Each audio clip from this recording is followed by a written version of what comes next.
dedication. A little inspiration. Yeah. One day, when the war is won, victory will be yours. Victory's gonna be yours. It'll be yours.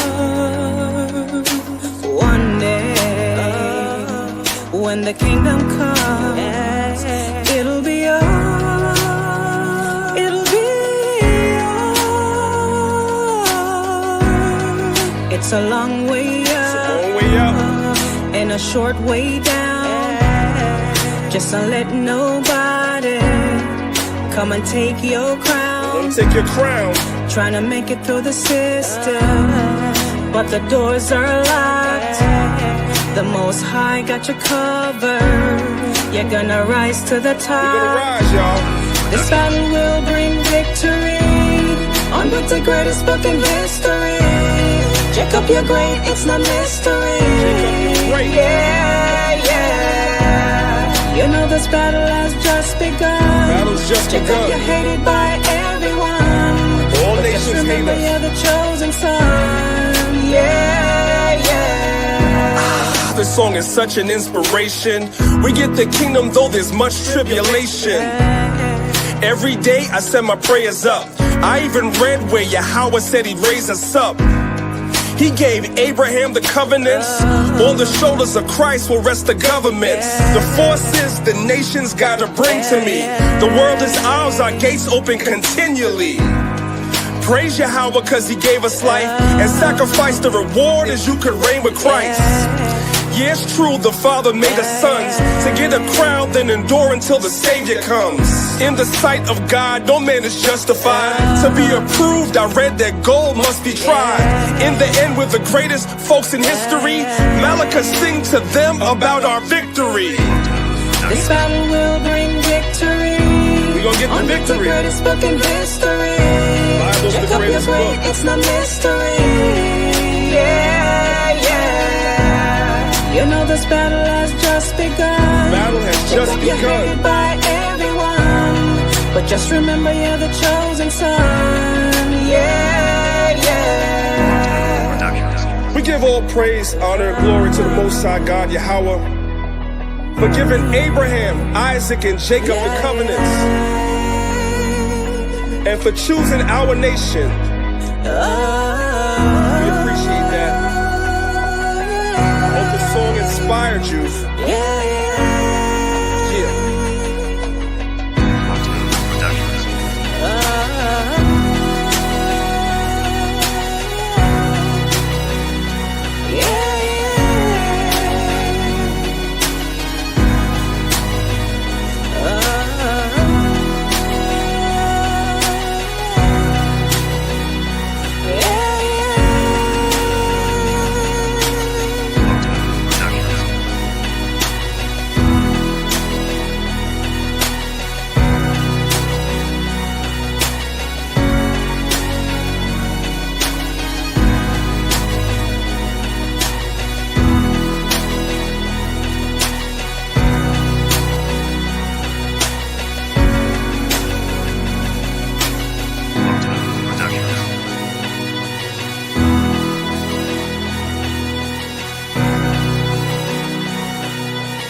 Sluggy.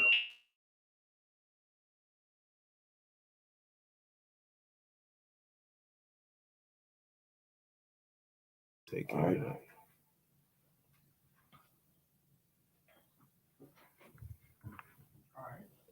Come. All right, so we good? Come. All right. Shalom. Give honor, glory, and praise to Yahweh.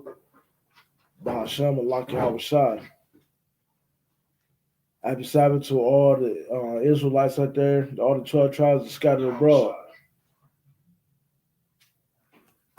And we want to give honor, glory, and praise to the Most High for our sisters out there that be holding households down, take care of the children, and provide, and just take care of the house, cooking, cleaning, and nurturing the children in the scriptures.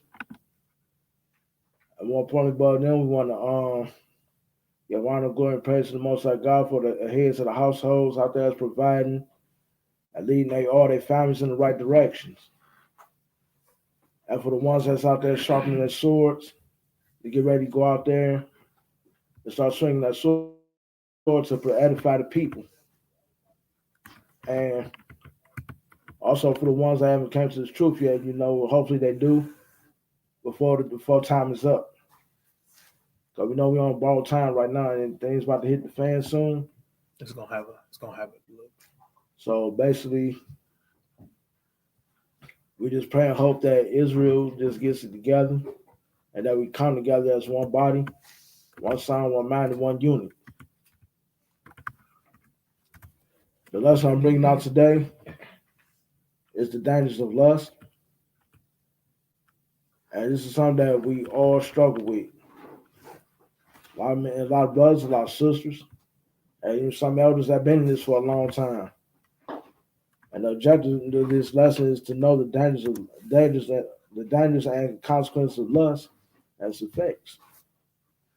Because we know if we lust the wrong way, and there ain't no such thing as lust in the right way, but the thing is, what I'm saying is, if you lust, it could be some dire consequences behind it.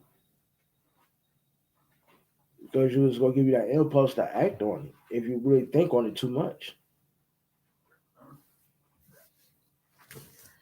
So, to start this lesson off, the part of this lesson off with, we're going to go into Exodus 20, verse 14.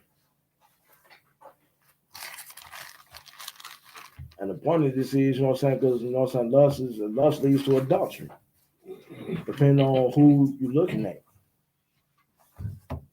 And that's why you got to be careful how you lust after a woman, because that could be another man's wife. You may not know it, but you still go pay for that sin.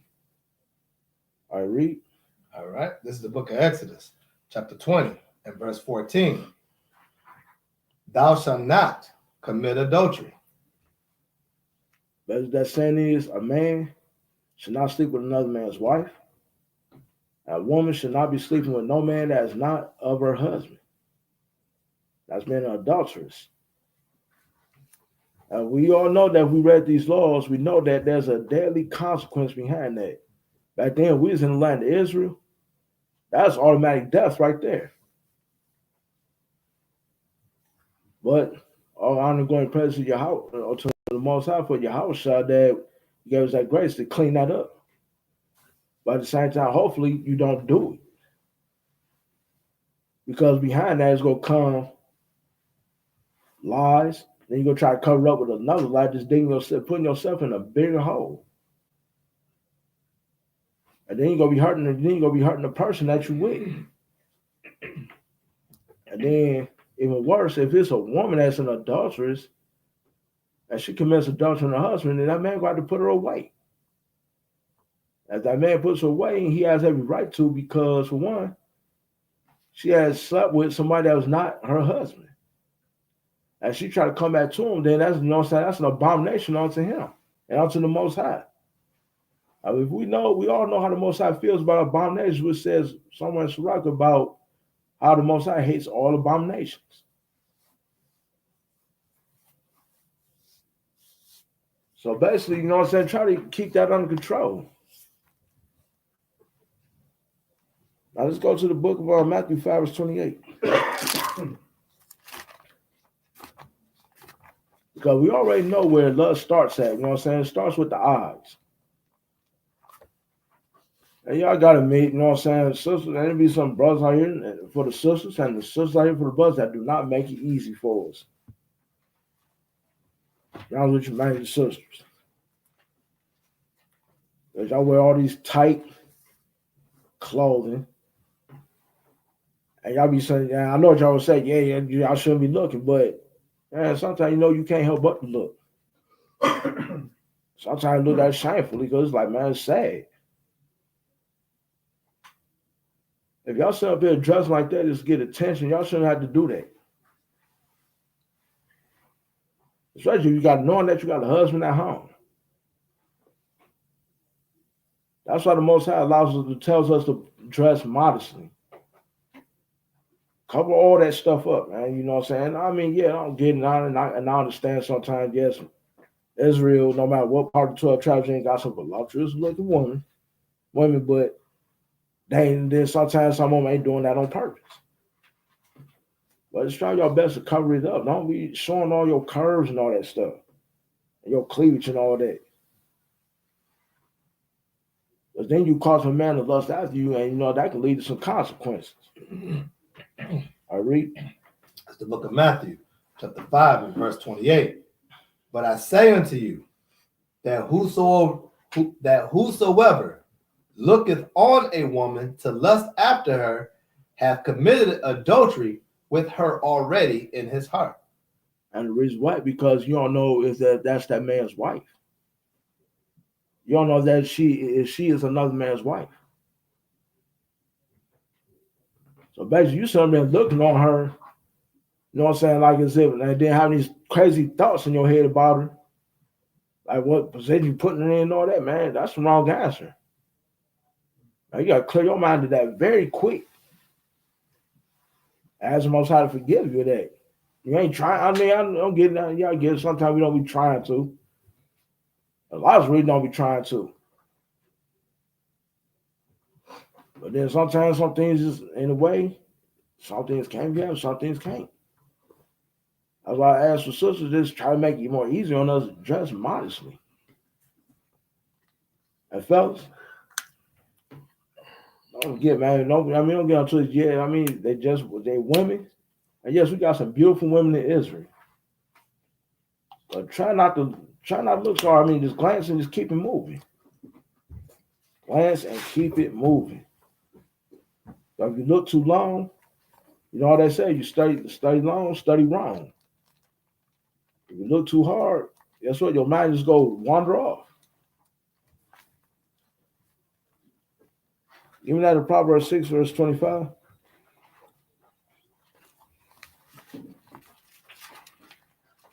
Yeah, I mean, lust every day is something we struggle with, a lot of struggle with every single day.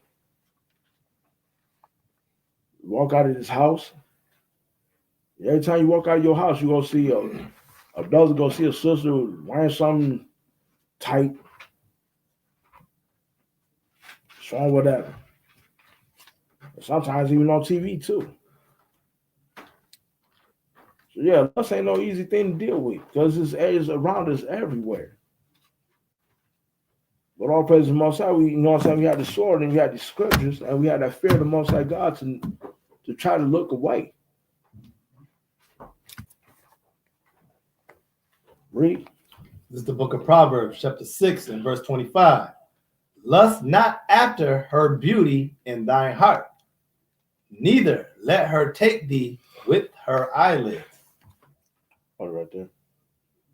Lust not after her beauty at the heart. Yeah, we got some beautiful women out there, but come on, man. You know what I'm saying? You lust after her beauty. We all know that's going to lead to one thing. Then you go like, man, that girl fine. Well, yeah, I need to go holler at her. And let you know that you is walking up over there, going to talk to her. And no, I'm not saying that just because, you know what I'm saying, she's beautiful, I mean, don't holler at her. No, I mean, you know what I'm saying, just try to look at her in a different way. Don't look at her, don't lust after her. Look at her like in a different way. Like, yeah, I can see her like, yeah, she ain't married. I can see her be a wifey or something, but no. If you lust around her just to say, man, yeah, I want to smash that, then, man, you got the wrong answer, man. And yeah, don't get no twisted either. You sisters, y'all got that pretty bad too. Y'all look at a brother with some big muscles or something like that, slim, whatever, pretty boy face. Y'all like, man, oh, that brother, man, yeah, I need to get at him. And sometimes y'all go approach the brother. And knowing dang well, he ain't gonna turn it away. especially if the opportunity presents itself. Brothers, we all know we've been in that position before. Sometimes, on the first night, it might even take a couple of days. But still, regardless of what is wrong, because you're doing it with not the intention of marriage. Come. And then, what I'm saying, the thing is, like I said before, that could be another man's wife. And that could lead to something else. Can I bring something out? Bring it up. Give me Proverbs 31 and 30. Right, because the lust of the flesh of right now in this partaker, we're talking about women, and he also coincide with the men. The men that the women may look at a man of lust, and the men will look at the women out of lust at times, right? And the thing of lusting of that you want someone, like, to make it clear, there's nothing wrong to the point of lusting after something that's not somebody's. That's the key thing. If it ain't somebody's, that's how you end up meeting your wife or your husband. It's something you liked that you wanted to marry, or you wanted to settle down with this person, or whatever the case was, because something was like, I like everything, I want him or I want her. That's the beginning of lust. But the lust this brother is talking about another man's possession. We is never supposed to look at another man's wife and say we want her in our mind or think of sexual pleasures with her, right? So the brother's bringing out key facts. But also in Proverbs 31, what the woman said to her son Lemuel, watch what she said here. Go read verse 29 first, and then go to verse 30. This is the book of Proverbs, chapter 31, verse 30. Favor is deceitful. No, verse 29. Salakia. Many daughters have done virtuously, but thou excellest them all. Right. Many daughters have done virtuously. So it's many virtuous women out there, right? It's many virtuous women that's not chasing, to create havoc, right? What I'm saying? To jump into another marriage with another man. It's virtuous women that understand, like, what? I'm going to find me a man that wants me. What I'm saying? And I'm not saying that a woman cannot tag along into another man's wife if she's single. We know that's according to the law. But a woman that is already taken, she shouldn't want to jump the broom and go somewhere else while she's already taken. But God says, but the woman says that it's many virtuous women. A virtuous woman is not going to go out there and whore herself out or lust after other men that's already been taken, right? And she's already involved with a marriage, right? But it says, but thou excellest them all, right? Everything is excellence, meaning that everything excellence. Salakia, thank you. Excellence, meaning that they are the hierarchy, right? They make more sense of not being a whore, right? A woman that's about the law, statutes, and commandments. She's a hierarchy, right? Read verse 30. Favor is deceitful. Beauty. That's what that favorite term means. Beauty is deceitful, right? Because you can mess around and want to lust after this woman, and you don't know if she's married or not. But then you mess around and you have that conversation with her, and she says she's married, and you lay down with her. That is a deceitful thing. You lay down with that woman, mess around, that man may end up killing you. You know what I'm saying? You may have problems with a beautiful woman at times because you haven't courted her, right? So read it again. Favor is deceitful, and beauty is vain. Beauty is vain. And that, it doesn't mean that, there's nothing wrong with looking at a beautiful woman. It's nothing wrong with looking at a beautiful woman. There's nothing wrong with complimenting a beautiful woman, right? The wrong is when you take it into lust. When you know she's married, right? So, and his beauty is vain because guess what? Beauty only lasts for a certain amount of time. The beauty, what she's getting at is saying like, hey, the inside is beautiful, right? Beauty only lasts for a temporary time. It's when your mind, that's why we're supposed to be courting instead of lusting and trying to take somebody else's wife. We're supposed to be courting because guess what? You can find out what's inside. She can be beautiful, but she can be jacked up inside. But then she can also be beautiful and beautiful inside. You hit the lottery when you get that, right? And read verse. Read to finish that off. But a woman that feareth the Lord, she shall be praised. She shall be praised. That's where the whole beauty kicks in. God is worrying about the inside. That's what he's worrying about, not the wicked, right? I'll land there. Oh man, brother, brought out some excellent points. You know, if a woman has a beautiful heart, she's beautiful on the outside, beautiful on the inside. You know, score. You know, hit a win. I hit the lottery for real, for real. And then you got some women out there that's beautiful on the outside, but it look hideous on the inside. They're the ones that you don't want. They're the ones you just want to stay with. Got them messed up attitudes. They're arrogant. They think they all that, and they just loudmouth. They just with no apparent reason. They're just fools. Thinking they know everything and don't know nothing. Right? It's like it. Hey, Maccabeestv, give me that scripture in the Exodus. If a man entice a maid. Okay, kind of. Right, just because I want to, usually we wait to the end. Sister asked a question about 10 minutes ago. And you kind of touched on it, Maccabeestv, when you said that, a woman join into that marriage, right? So just to touch on that and get that question answered real quick. Like I said, we usually wait. I want you to bring that up. Okay. All right, this is the book of Exodus, chapter 22, starting at verse 16. And if a man, you wanted me to answer that question? No. Oh, I got you. Got I you. want you to read it. All right, God. This is the book of Exodus, chapter 22, and verse 16.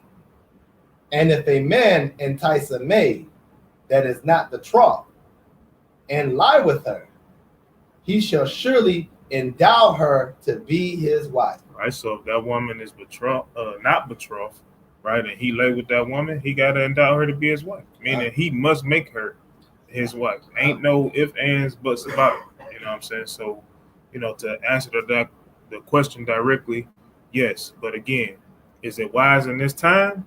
No, it's not necessarily wise in this time. Because a lot of sisters can't handle it. A lot of sisters don't, ain't able to accept what the scripture said about men having multiple wives and things of that nature. May not be a wise thing to do. You know what I'm saying? So, yeah, you're right. And the finances too. The finances, all of that. Because what a man has for one wife, he has to have it for another. Right? Meaning what? You got this woman in the home, guess what? You got to provide that same thing. You got to provide a vehicle. You got to provide everything. Right? 21:10. 21:10. You know what I'm saying? And I pass to Joshua because he gonna bring it up.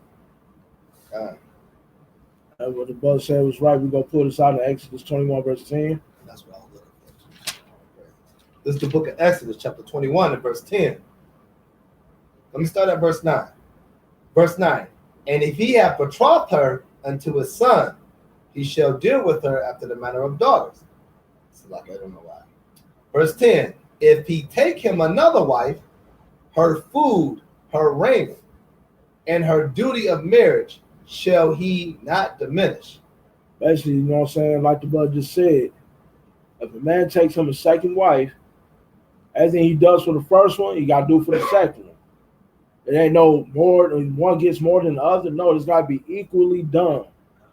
But that's like, basically, that's a just balance, and that's a delight to the Most High.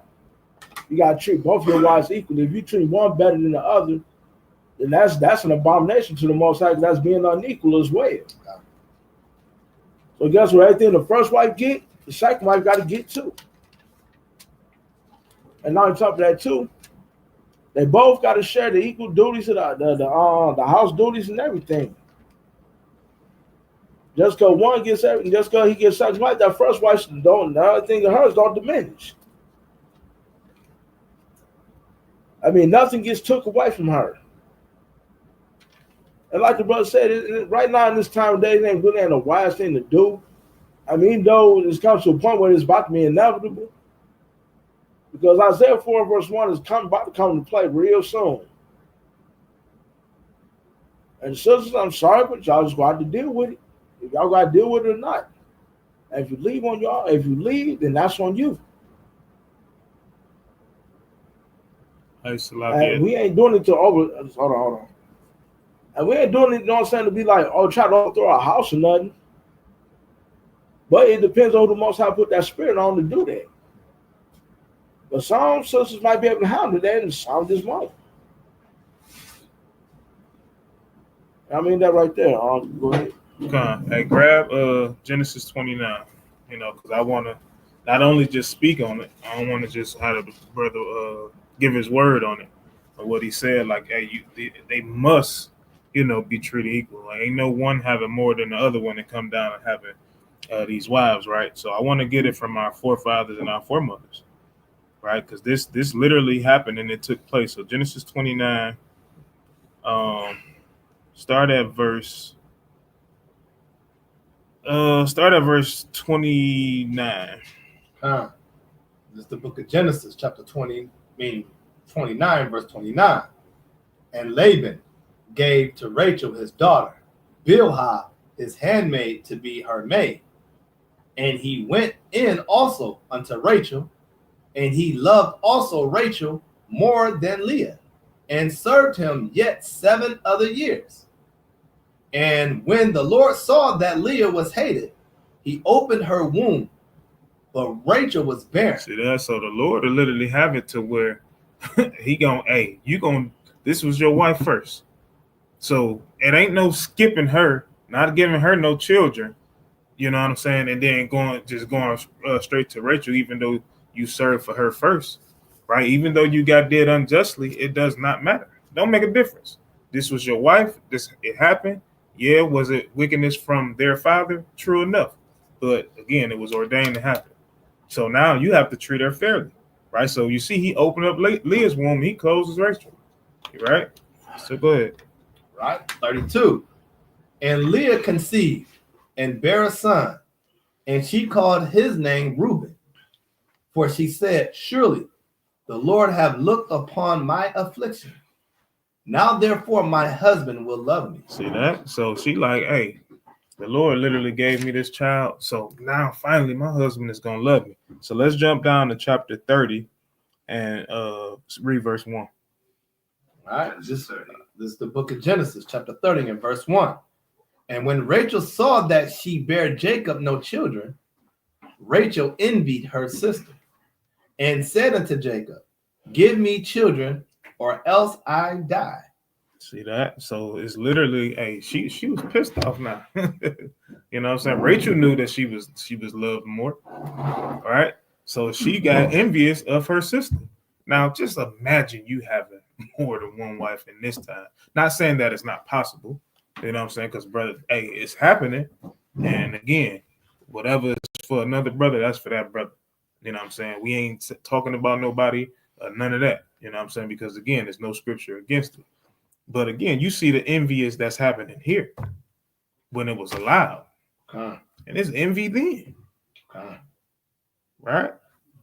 And I just wanted to touch on that just to show that, hey, the Most High set that thing straight. He said you having children with your first wife first, and then I'll give you that for your second. Well said. Well said, man. So with that being said, man, let's go to so now we're gonna go to the book of James, chapter 1, verse 14 and 15. This is the book of James, chapter 1 and verse 14. But every man is tempted when he is drawn away of his own lust and enticed. Then when lust hath conceived, it bringeth forth sin. And sin, when it is finished, bringeth forth death. All right. So guess what? Don't be sitting up there talking. I mean, though we know what this talking about. Just because the Most High, you know, so don't be talking about the Most High put this nice, beautiful woman here with a big fat butt and all that and showing her breast. No, the Most High didn't tempt you to do that. He don't tempt nobody to do evil. The only person he ever tempted really was Abraham. But he tempted him for his own good. But the Most High would not tempt you to do any type of evil. He ain't gonna tempt you to sit there and have sex with another man's wife. That's not what he's gonna do. So basically, if you see that woman and she got a man, or married, or a spouse, or promised to be married to somebody, and you mess around and lust after her, and then go after her, spend game in her ear, and then y'all ain't know about the hotel room. No, that is your fault. And then, like the brother said earlier, if that man mess around and catch y'all, one of the two things gonna happen. Either he gonna end up in jail, and y'all gonna end up in the dirt, or they both gonna end up in the courtroom, or somebody getting a divorce. Hey, it was literally, my wife literally showed me. I wish I would have pulled it up, but I ain't gonna look for it. My wife literally showed me today. In the script. Well, not the scripture. I'm talking about the actual something that happened today, or either yesterday, either one of those days, either today or yesterday, that a man literally got killed because he was messing with his wife. You know what I'm saying? He literally went, and the report says that he was aiming at the wife, trying to kill her, but ultimately she didn't get killed, but the guy that she was messing with did. You know what I'm saying? And I like when she showed me that, I'm like, hey, that's instant judgment. You know what I'm saying? She lucky that she got the grace from the Most High. Because literally that's what's supposed to happen. You know what I'm saying? Should it be carried out that way? Nah, it was always an order to it. But it just goes to show you what the brother bringing out. It was literally manifest. Fellas, I understand that your heart be torn to pieces. But if you ever in your life catch your wife cheating, please do not. You can catch an act committing adultery. Please don't risk your damn freedom. Just throw her ass. Just go ahead and take her to court and just get rid of it. And throw all her stuff out of your house and send her about her way. And go out there and get you somebody that won't do it. Trust me, man, there's plenty of fish, and there's plenty of righteous fish out there in the sea. And guess what? You ain't gonna find nothing in those walls except for another man except for men that like men behind there. And trust me, we all know you don't want them. Then you're gonna be in there sleeping uncomfortable because you think somebody's gonna try to get you. Then you standing at four walls all day in some bars. And being there with a bunch of angry, pissed off men every day.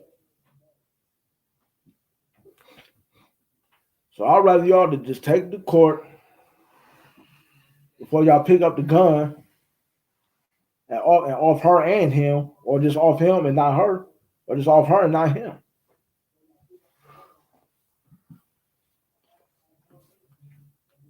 So if you ever find yourself in that predicament, or you feel like, you might be tempted, and, just pray in your head or something. Look away and pray in your head. But don't be sitting up here lying and saying the Most High tempts you to do that, because the Most High don't tempt you to do things like that. And don't be saying Satan did it either. Don't be like, man, Satan made me do that. Satan can't make you do nothing. Because whether you know it or not, you got more power than him. Yeah, they are Satan. Satan did make them do it. You Satan.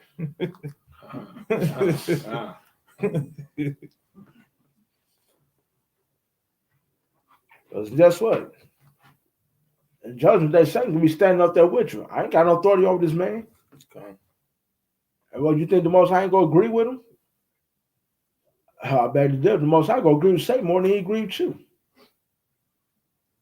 I mean, the Most High will say he's right, because guess what? I said in my scripture, you got more. I said in my books, I said in my laws that you got more power over him than he does over you. So basically, it's a lose-lose situation, man. So you don't want to go to the Most High with no excuses, because he ain't trying to hear that. Let me bring a couple out. Really done. I'm done. All right, to go back to touch with the brother Debacle just bringing out about that man going out there trying to kill my man, but end up killing a woman. Let's go back to Proverbs Vice 6 real versa. quick. No, Switch that. no, don't What? put that out because I got that down here. You which one, verse? You got that down here? But if you can talk about 26, 29. Con. Oh, no. No, I'm going further. I'm going to go further. You know what I'm saying? To go back to what you were saying, I'm going to verse 34. You know what I'm saying? Because what the brother said, you said that he killed his wife, right? No, he tried to Tried kill to kill his wife, but he killed the guy, Okay. right? But see, this is what happens though, right? Because this is written with this is what Solomon even said, right? Give me Proverbs 6 and 34. You don't got that one, right? 6, 34? Yeah, you don't got that? Do you? Nope. Okay, gotcha. Okay. So this is the Go book to of 34 to 35, and then after that, give me Exodus 20 and 17. Okay. It's the book of Proverbs, chapter 6, starting at verse 34. For jealousy is the rage of a man. So if a man sleeps with another man's wife, that jealousy is going to rage up in him, right? Go ahead. Therefore, he will not spare in the day of vengeance. He ain't holding back. Hey, you can be a brother that's in his truth, and you walk into some type of action like that, man, your mind doesn't go into the scriptures of like, I'm going to let God deal with it. I'm not saying I've been in that situation, but I know it's brothers that been in this stuff, maybe have turned the other cheek from it, but maybe have reacted, right? Maybe not had killed them, but maybe have put their hands on them, right? That's a normal thing because, hey, that's your possession. That's part of you. You know, when a man sleeps with another man's wife, man, he's like he slept with you. You know, that's a disrespectful thing. Right? So go ahead, read the rest. Verse 35. He will not regard any ransom. He don't want no money. Hey man, I'll pay you, I'll do. I don't want to hear that. That's what he said. I don't want to hear that. He gonna do what? He will not regard any ransom. Neither will he rest content. Right. Though thou givest many gifts. He ain't holding back. He don't want what you at. He wants your life. Because you disrespected his life. Right? That's how that goes, man. You breaking up a happy home. And I'm gonna drop that one, but give me Exodus 20 and 17 real quick. Because how thou shalt not commit adultery, it's all in one commandment with verse 17. Right? Hold on, and on top of that too, I just only that man bring up that happy home, but the woman as well, because she knew better. That way falls on her because she knew she was married. Absolutely. She knew how to say no. She knew how to say, hey, I'm married, I don't want to talk to you, bye. Keep it moving. Kick rocks. Exit stage left. Go ahead. That's like a man doing that. When a woman allows that, it's like she hates her husband. It's like an act of hate. Because guess what? When you get back to the judgment of that, it comes back with hate. Right? Because, hey, the Most High says, hey, you destroy your own soul when you do that. When you commit an adultery. Right? But go ahead. Give me 20 and 17 real quick. It's the book of Exodus, chapter 20, verse 17. Thou shalt not covet thy neighbor's house. Right. Thou shalt not covet thy neighbor's house. That can be numerous things. It can be, because see, lust is not just about a woman, it also is material things. You're coveting, like you take somebody over somebody's house, we supposed to be in rejoicing over each other's blessings. But you got some people, they get mad when you get a blessing from the Most High. Like, hey, look at my new home. It's all right. I would have done this better. You know, the ones that always say they would have done something better, they the one that ain't got nothing. They don't really got nothing. Or even if they try to get at they wives or something, I would have had her hair looking like that. You wouldn't did nothing. You ain't even got a woman. Like they always say they would do something. Go ahead. Thou shalt not covet thy neighbor's wife. There it is. That's the same connection with verse 14. These are all covetousness. So when we think about lust is covetousness. Right? Go ahead. Nor his manservant. You shouldn't even want your brother's slave. right? You wouldn't be one. Hey, I like how he work over there. I'm gonna bring him. I'm gonna try to steal him and bring him to my house, and I'll pay him more. Exactly. How about exactly? Hey man, you come over here. Look at that's what the Danites did. right. Danites stole the man priest. God, right. Stole the priest, man. Damn, man. That's what we do, man. I'm not saying that's what we do. That's what I don't want to say Israel is known for all of that. We just know that we're hooked into these curses like that. You know what I'm saying? Because it's not everybody that's not in the truth that lives like that. So I want to call it all out. But this is what we understand when we see it, right? Go ahead. Nor his maidservant. Right? And you know why he want the maidservant? So he can lay with her. I want her so I can lay with her. You know what I'm saying? What you want the woman for? You know what you want her for. He ain't hitting it right. First thing come to mind. Yeah. I'm going to show her. Right? Go ahead. Nor his ox. Nor his ox. I want his meat because he got his cow's fatter than mine. Big pause.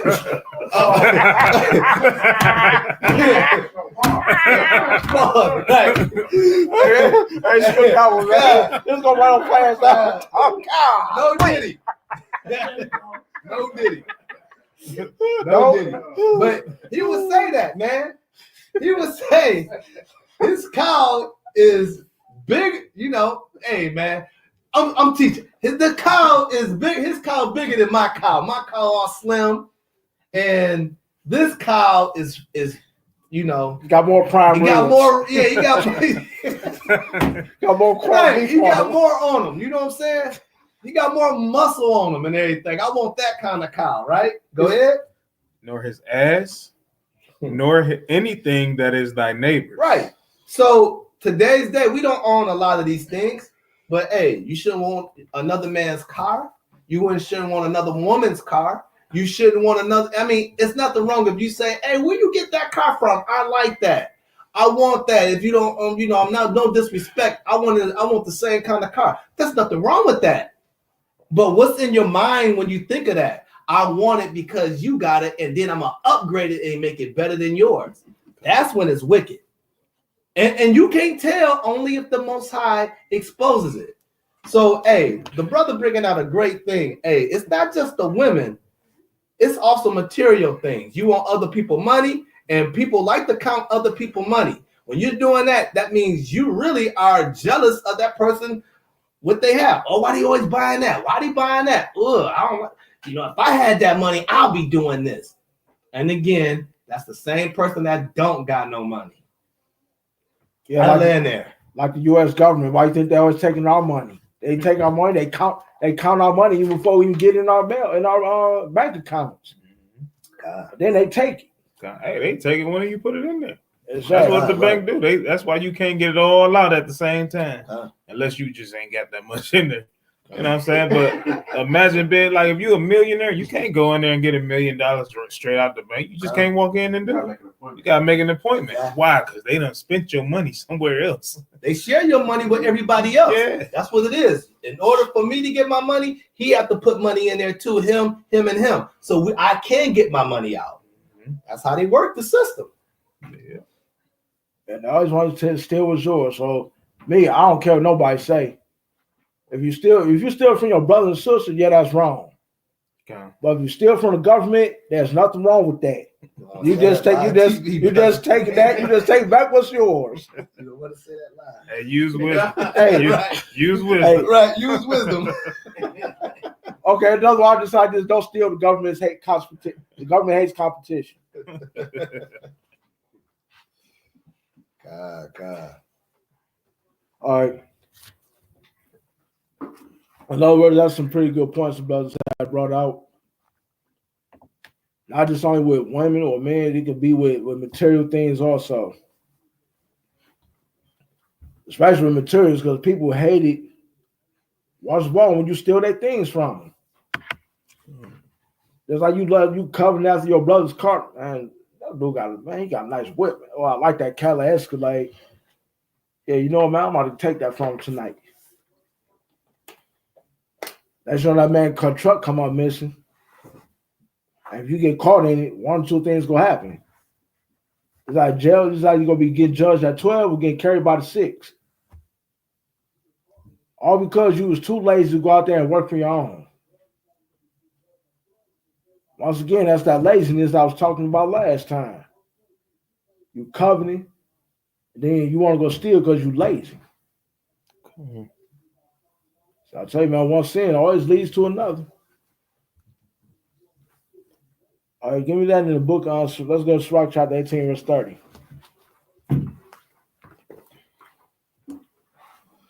It's the book of Sirach, chapter 18, and verse 30.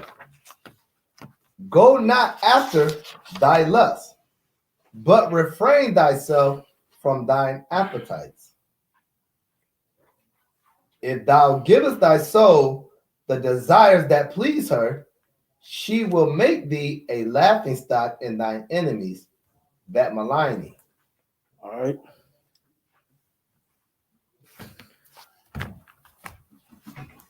In other words, don't, you know what I'm saying? If you lusting after something, don't go after it. Like I was saying earlier before, man, just get on your knees and pray and try to most I take that thing away from you. Because if you go after it, something embarrassing, she gonna mess around and try to embarrass you, or he might go around and try to embarrass you, and gonna make you laughing stock upon all your enemies. Not just on your enemies, even amongst your own people. Maybe cause you get scolded by some of your brothers and sisters. And guess what? It ain't gonna be nothing nice. Like I said, man, I mean, just like I said, man, just self-control, man. Then you let you know that you is, especially if you're in a camp. Then you got to go out for counseling. And sometimes some certain things is embarrassing to have counseling for. Especially knowing that you could have been strong enough to prevent that.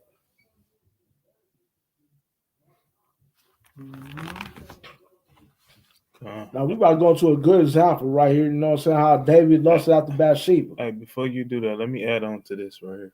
All right, go ahead.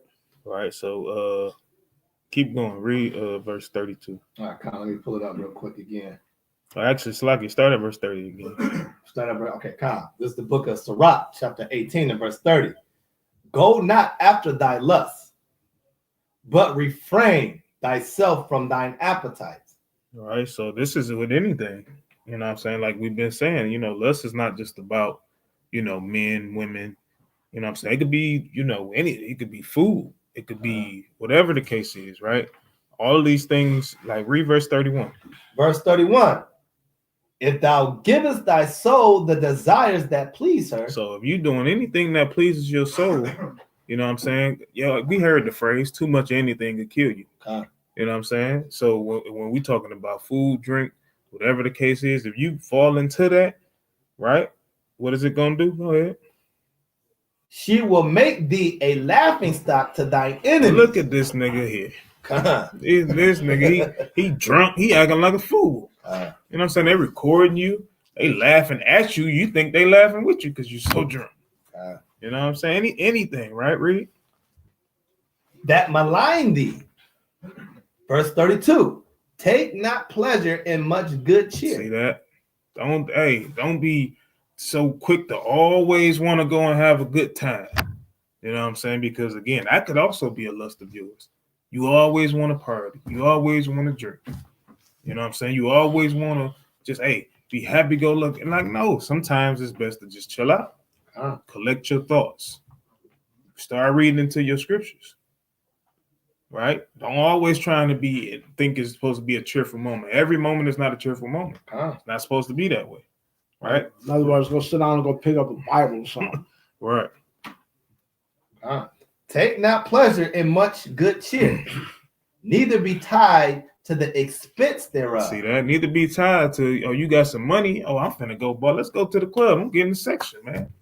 You know what I'm saying? I'm about to go get these $200 bottles that cost $40 in the store. You literally, you living it up. You know what I'm saying? You tied to the expense, right, Reed? Be not made a beggar by banqueting upon borrowing. Now you done ran out of money. You done ran out of money, and you got to borrow money to have a good time. All right, let's see what Sirach got to say about that. Go ahead. When thou hast nothing in thy purse, When you ain't got no money, right? Read. For thou shalt lie in wait for thine own life. See that? Go back. Go sit, like he said. Go sit down somewhere. Mm-hmm. Or you better call Tyrone. And be talked on. See that? So, hey man, we gotta understand what lust actually is. You know what I'm saying? It's not just about a man lusting over a woman or a woman over a man. It could be anything that could turn away your soul and your spirit from serving the Most High.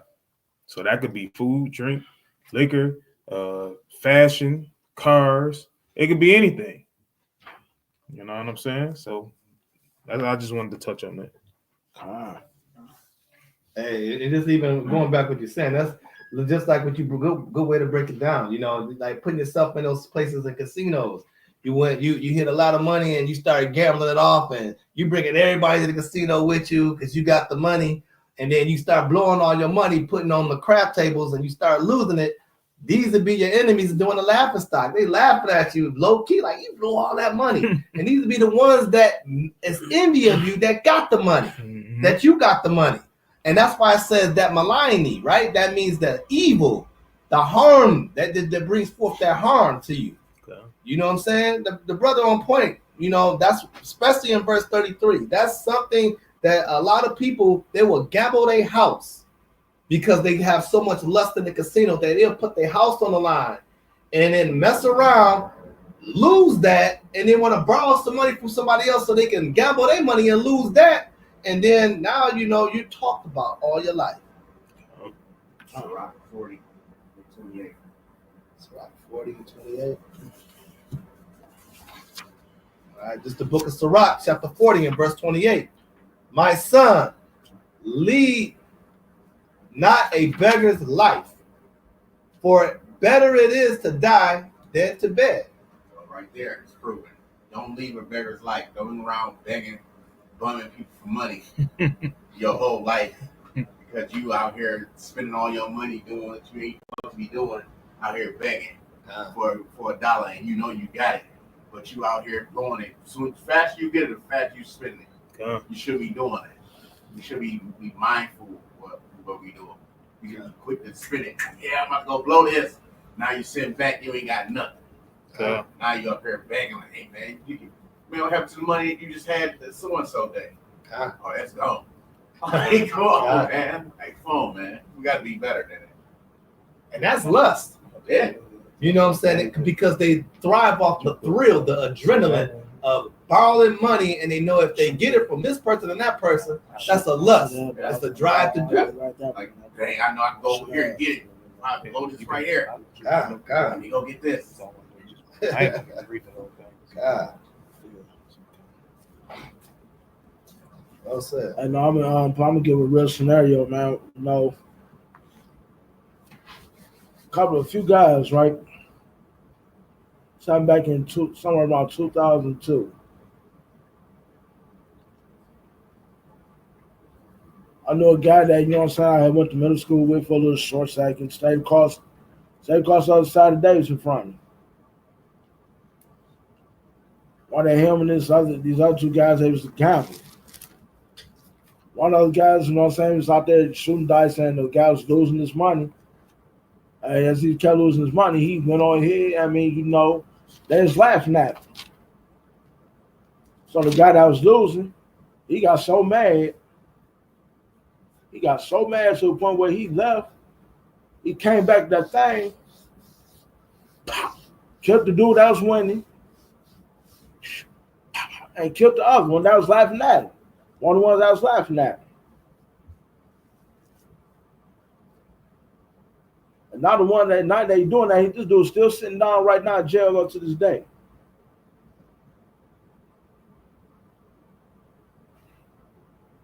Because he couldn't handle losing. So man, that gambling, man, that stuff ain't nothing to be playing with, man. If you gotta start knowing your limits. If you know you get to a point where you be like, you know what I'm saying, you just losing and you keep losing, you be like, man, no, you gotta know when to say, okay, I'm done. Or you can't control your anger. If you can, especially knowing that you can't control your anger.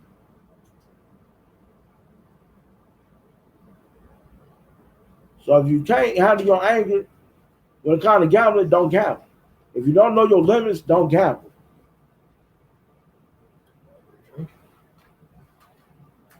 And he right, you're drinking too.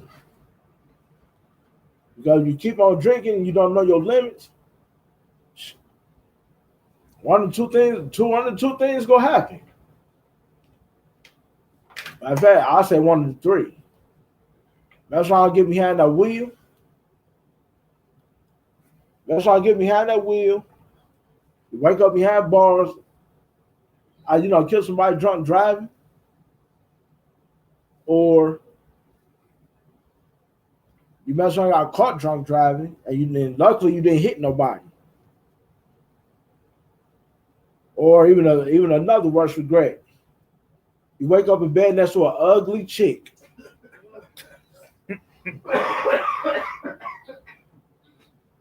And it was worse. Yeah, you're right. If it's a chick. Slow down, very shame. So man, that's what I love about the 70s, the 80s, and most of the 90s. We had no Wonder Women. But now in these times of days, you're gonna be wondering if it's a woman.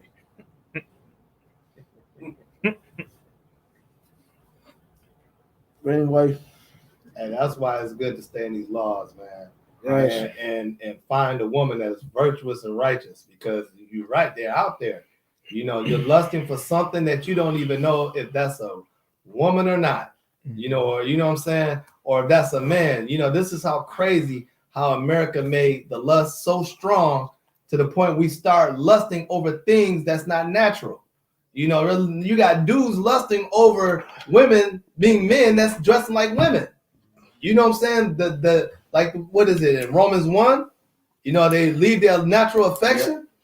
You know what I'm saying? This is how we know we're living in the end times, where we got men lusting after other men and women lusting after other women, and they're promoting it on the TV so much and on TikTok that is challenging your manhood as an adult, and it's challenging the children through TikTok. So they have it programmed where they can get from the adult to the children. And that's how crazy America is. That's why God has to burn this place down, because this place is full of lust. Wow. Everywhere you look around, it's a lust situation. We're never satisfied, right? The Bible says the most satisfaction that a man needs of the necessities is food and clothing and a home. Out here in America, we want more than food, clothing, and a home. We want the next thing that's coming out. They promote it a year before it gets there so it can build up your lust, right? They do it on purpose. And your arrogance too. Exactly. And you got a problem. This is how you know you got a problem. When the new iPhone come out and you got to get the new one every year. Absolutely. You have a problem. Absolutely. If you can't skip a year, you got a problem, man. And you will use your home money, your rent money or your mortgage money or your car note just to get that thing. That's how you know America has destroyed you. Now, it's nothing wrong with getting nice things. No one's saying that. I'm not saying there's nothing wrong with getting nice things, but I'll say keep your priorities first. Sure. Make sure, especially if you're a husband, make sure that the bills is paid. Make sure that your wife is taken care of. Make sure that your children is taken care of. Then take care of your wants. But make sure the needs is completed. Because I'm not the one to say that I don't go after good things. I like nice things. I will work hard to go get it. There's nothing wrong with that. But you know what I'm gonna do first? I'm gonna make sure I take care of home first. I'll land there. All right, let's go to 2 Samuel chapter 11. This part is gonna be David lusts after Bathsheba and severely punished. We're gonna see what this type of lust gets you into. Because guess what? Now we already know the story, but it never hurts to go back over it again and again and again. These one of these examples that seriously needs to be pounded in our heads. Read. All right, this is the book of 2 Samuel, chapter 11, starting at verse 1. And it came to pass, after the year was expired, At the time when kings go forth to battle, that David sent Joab and his servants with him and all Israel, and they destroyed the children of Ammon and besieged Rabbah. But David tarried still at Jerusalem. And it came to pass in an evening tide that David arose from off his bed and walked upon the roof of the king's house. And from the roof he saw a woman washing herself, and the woman was very beautiful to look upon. Whoops, wrong answer. You see what Dave made his mistake at? He saw a woman washing and saw that she was very fair to look upon. That means she was very beautiful. That means that he must have saw all her stuff. He had to. God. Look, continue reading. Verse 3. And David sent and inquired after the woman. And one said, Is not this Bathsheba, the daughter of Eliam, the wife of Uriah the Hittite? Whoops. See that right there? When he said that was when that person said that, is that the wife of Uriah the Hittite? They should have like, oh, never mind. But David, once again, he let his lust and his covetousness got the best of him. Read. And David sent messengers and took her, and she came in unto him, and he lay with her, for she was purified from her uncleanness.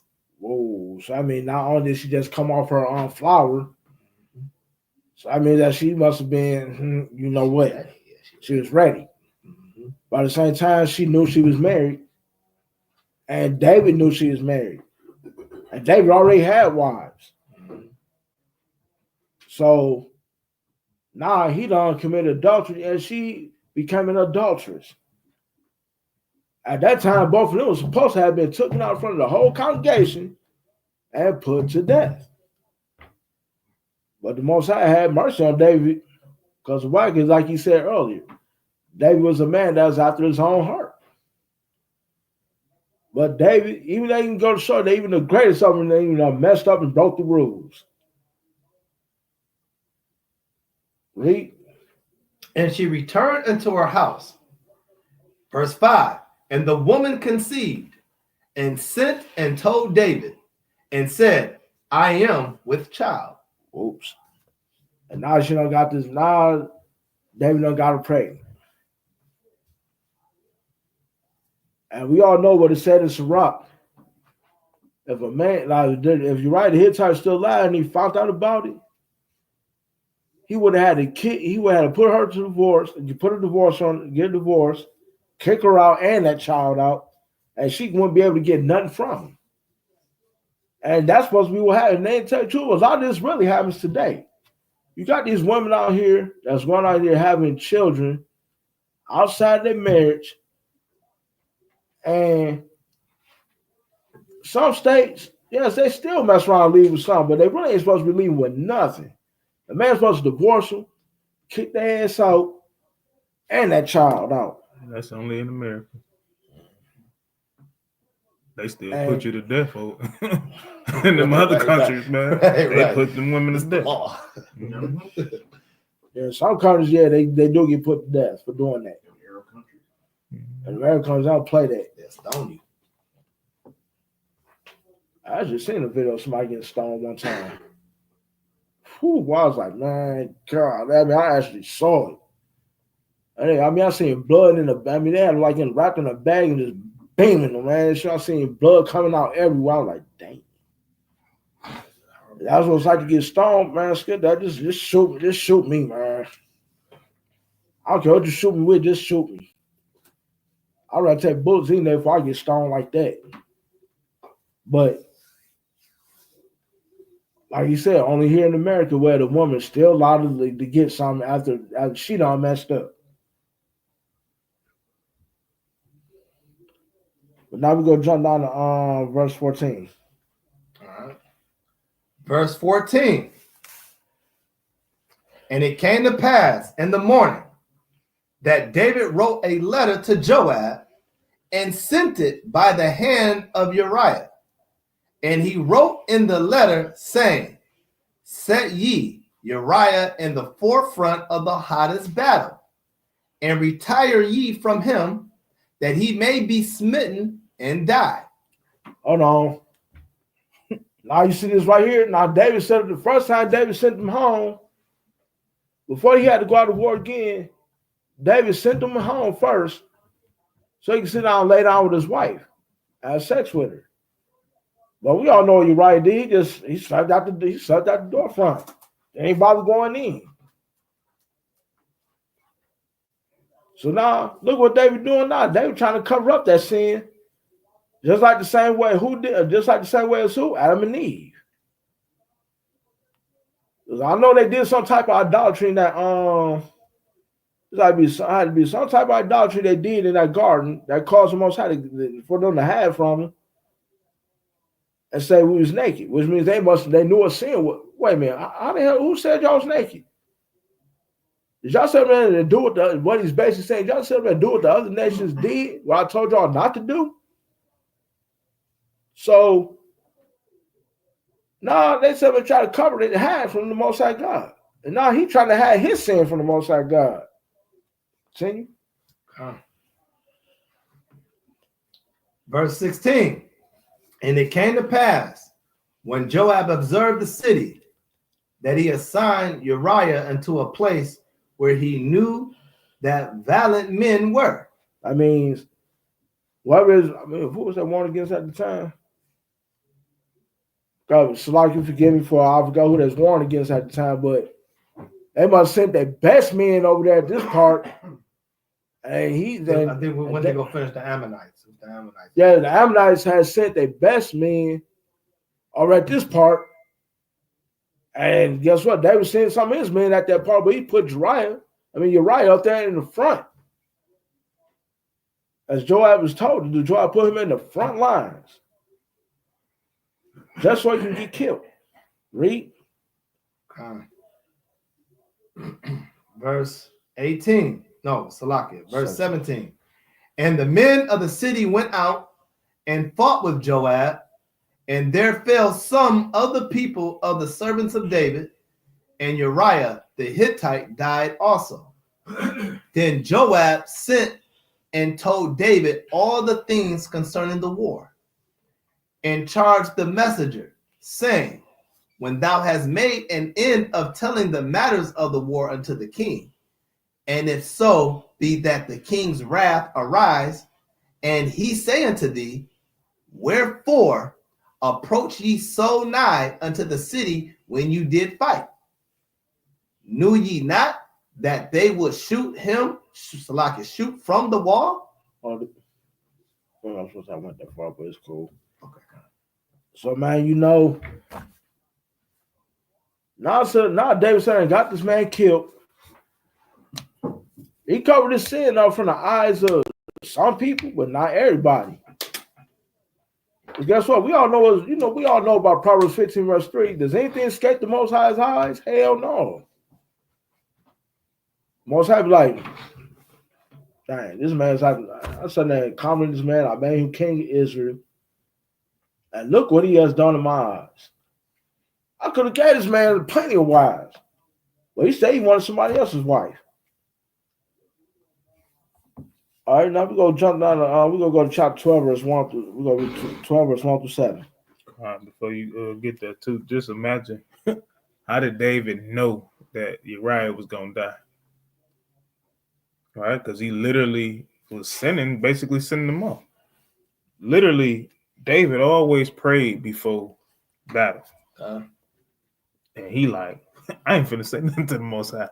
I'm just finna, round the troops up, go out. God. You know what I'm saying? Because he had already committed sin, and we knew what happened in the wilderness. He's winning battle after battle after battle. Most High told them, don't touch none of their stuff. My man's want to go bury it next to his tent. And guess what happened the next time they went out to battle? They got killed. A lot of them got put to death and put to flight. So now this is no different. And even ask yourself about David. You gotta, and it's my own opinion. You know, I'm not saying this is written in the scriptures. Reason why I believe David did that is because of his power. The king. I'm a king. So guess what? I'm a king. I can get any woman I want. And I understand, also believe this too. He, you know, he's at the highest. He got the biggest place, of course, right? So he has a window where some happen to be where he can look outside and see that house where Uriah at and been looking at Bathsheba. He been looking at I believe he been looking at Bathsheba longer than just that day. That been numerous times. You know that they at war. You know they at war. You at home, you stayed home. What made you want to go upstairs and look in that direction? I believe David did that out of lust. I believe David knew what he was doing before he thought to do it that day. I think that's been going on for a long time. You know, because in order to do certain things, it has to be premeditated. You have to think about the things. When you start lusting over something, it has to grow. It starts just like when you're learning this word of God, you're putting seeds in you. The seeds start coming in you and you start growing into it and you blossom into something, right? So if you continue to look at another man's wife, that has to be practiced.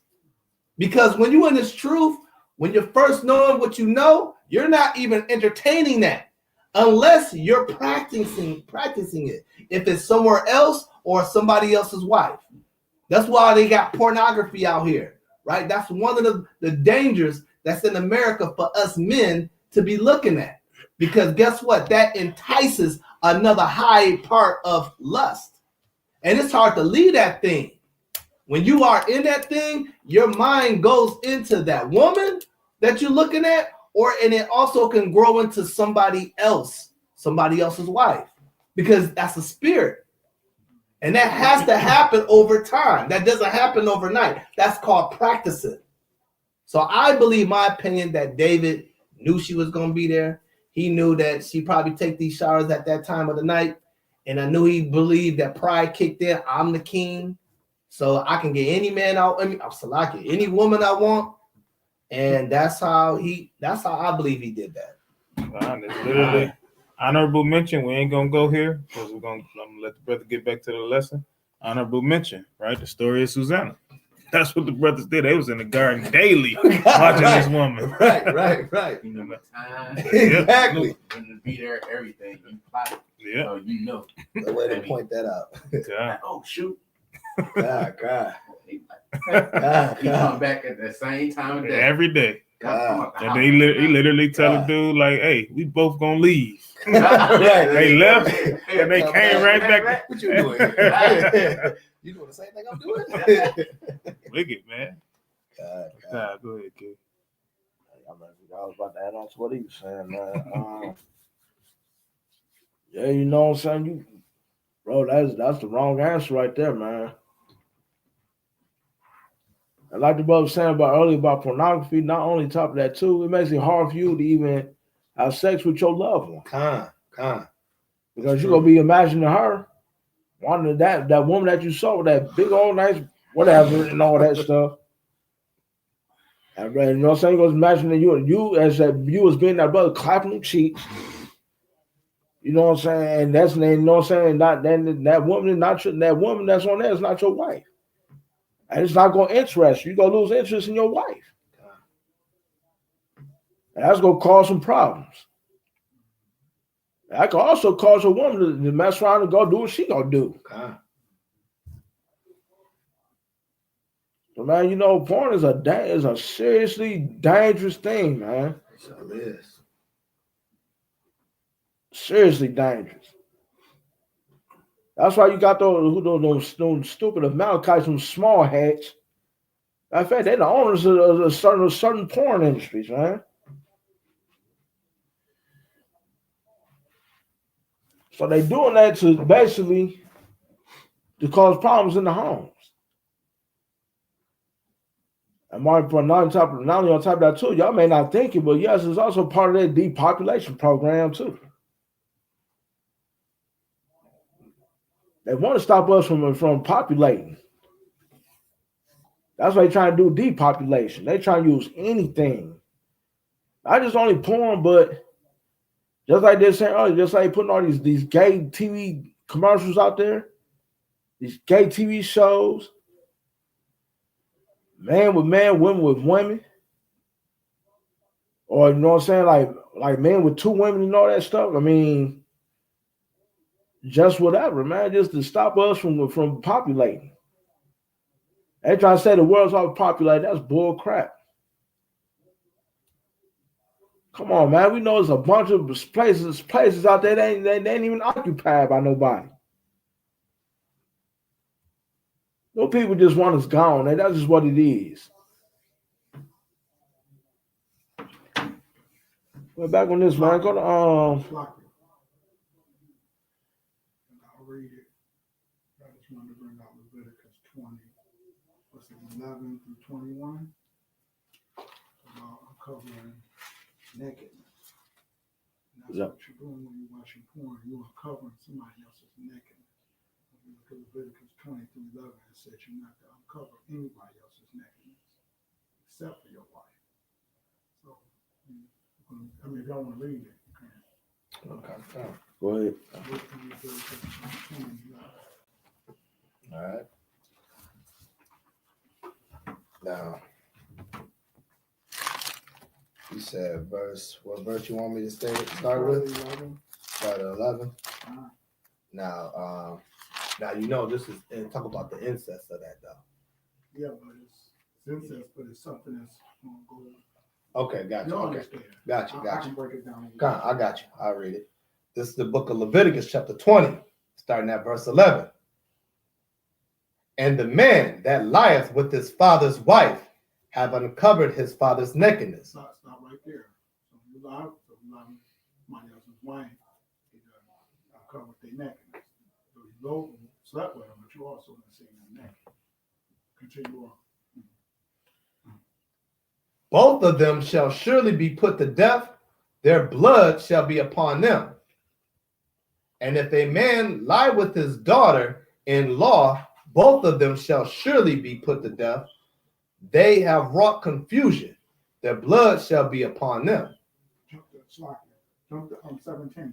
Verse 17. And if a man shall take his sister, his father's daughter, or his mother's daughter, and see her nakedness, and she see his nakedness, it is a wicked thing, and they shall be cut off in the sight of their people.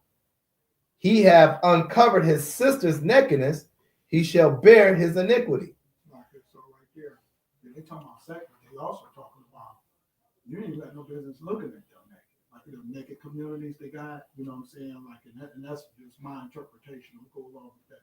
But you know, like in France, they got the naked beaches and all. Oh, you're talking about nudist. Making a tie-in with porn. A nudist colony. Yeah, so all of that, you're not even supposed to be looking at nobody else. And it's going to go on. It's going to say some more about uncovering nakedness. Uncle Next. So I know on one end they talking about sex, but they also, you ain't got no business looking at nobody else naked besides nobody. That's my interpretation with that. And I was just tying that in with porn. So that's the wickedness right in itself. If you're not looking at nobody else naked, you're not even watching no porn. That's a sin in itself. And just to even throw in the actress, right? Because of those pornography they throw in, it might be the brother, he may be in a room, then his father married his mother, stepmom, yeah. They bring that in and they glorify that thing in pornography, right? You know what I'm saying? Pornography is one of the sickest and the most lustful thing that's in America right now. I can tell you that right now. That's $1 billion company. You know, being in this truth, this gives you observation to stay away from it. You cannot fight that thing if you're not in God's word. I can tell you that right now. You have to be in God's word to end up destroying that thing, because the idle mind is a double workshop. Because when you're not in your scriptures, guess what? You get bored, right? Especially as a man. And I'm speaking of old experience, right? Thank God I'm delivered from that, right? That used to be one of my battles. Me too. You know what I'm saying? So, hey, I'm very understand how that thing works. And all praise to the Most High, since I've been in this walk, I have not got into that. But guess what? It still creeps up on your mind. That's a fight that you got to deal with every single time of your life. And in order to not to dip in that, you got to stay with this word. That is for sure. That is a for sure thing. If you don't, I'm going to tell you right now, your mind going to get idle and you're going to get curious, worrying about what you used to do. Yeah, and it's even worse now because it's a click away. Absolutely. Before you had to sneak in your parents' rooms and take their tapes. Absolutely. And now you got it on your phone or your computer, TV, or whatever. But guess what? At the end of the day, like the brother said, is when you read these things according to the law, these nakedness things, just what you will see in pornography. Brother mess around with his stepsister. You know what I'm saying? And then guess what that does? That put a seed in your mind that you might want to do that, or your uncle's wife, or all that. That's what pornography doing. It's made to do that. It creates seeds. And then if you're not doing it, guess what? Like the Yahshua said, you don't even enjoy your wife like you're supposed to, right? You don't even enjoy it. You thinking about, I'm gonna look at this video. She made you mad. Let's just say, for instance, she made you mad that day, right? You like, I'll forget it. When I act like that, I'm gonna cut this video on. And you start doing your thing, and then you come into bed, you don't even care because you just got done worrying about your virtual wife. Now you got a virtual wife that you're dealing with. But then I'm going to tell you right now, but as long as you get in these laws, statutes, and commandments, and you really want to let that thing go, I'm a living witness. The Most High will remove those things through his word, and you will look at your wife as she was supposed to be looked at, because God will cleanse your mind through these laws, statutes, and commandments. That's a true fact, and I live on that. I land there. And then on top of that too, if you and your wife do get into an argument, and I know some of you men out there got that little side chick out there, and your wife be like, no, I want to have sex with you tonight. And no sex with you tonight. Then that man gonna be like, no sex with you tonight. And guess what? You got brothers out there that actually do that. I'm gonna go to my side chick house. And there they go over there causing more problems, bringing more problems into their homes. Once again, man, it's that lust, man. That lust, man, is a powerful thing. And like the brother said, man, I'll even admit it myself. Yeah, I had a problem with porn at one time. I mean, it'd be every day of my life, man. I wish I'd have never even saw it. And that ain't even worse. I started when I was young looking at that. And all praise most like God that Melvin Jefferson is not looking at this. Man, probably could try to kill me right now. It's like a graph. Go to Genesis 9 and go to you can go to like to 22.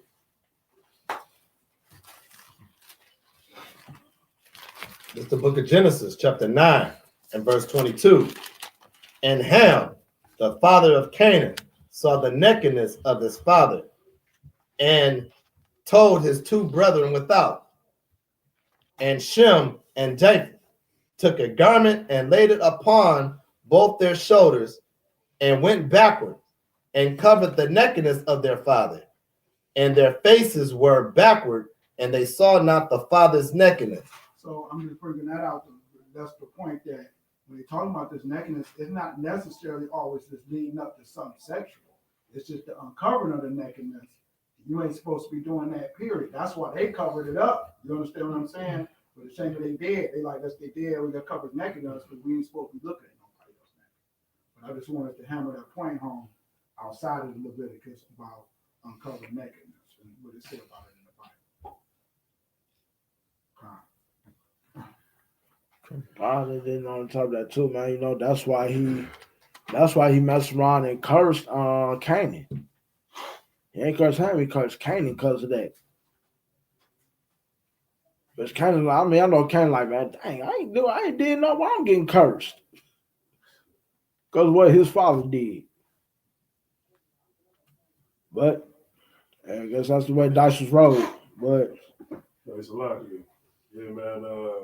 I was seeing a couple things on Twitter where they got Christians, going against these porn industries, and a lot of these different states in America are starting to ban a lot of these porn sites within their state. So kids and probably adults won't watch it, but it's really for the kids.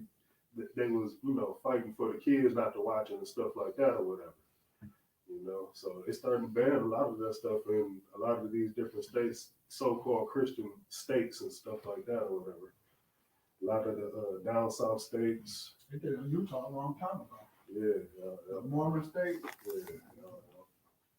But a lot of the Mormons, they wicked them damn selves. Mormon wives. Yeah, so I understand it, but a lot of them is wicked. A lot of them be dealing in pedophilia and stuff. A lot of people don't know about that. So. And pedophiles, I really can't stand them any damn way. Go to chapter. Go back to 2 Samuel. Go back to 12 chapter 12 verse 1. All right. Go up to 1 to 7. This is the book of 2 Samuel, chapter 12, starting at verse 1. And the Lord sent Nathan unto David, and he came unto him and said unto him, oh, that's right there. The Most High is going to give, told Nathan to give David this parable about him.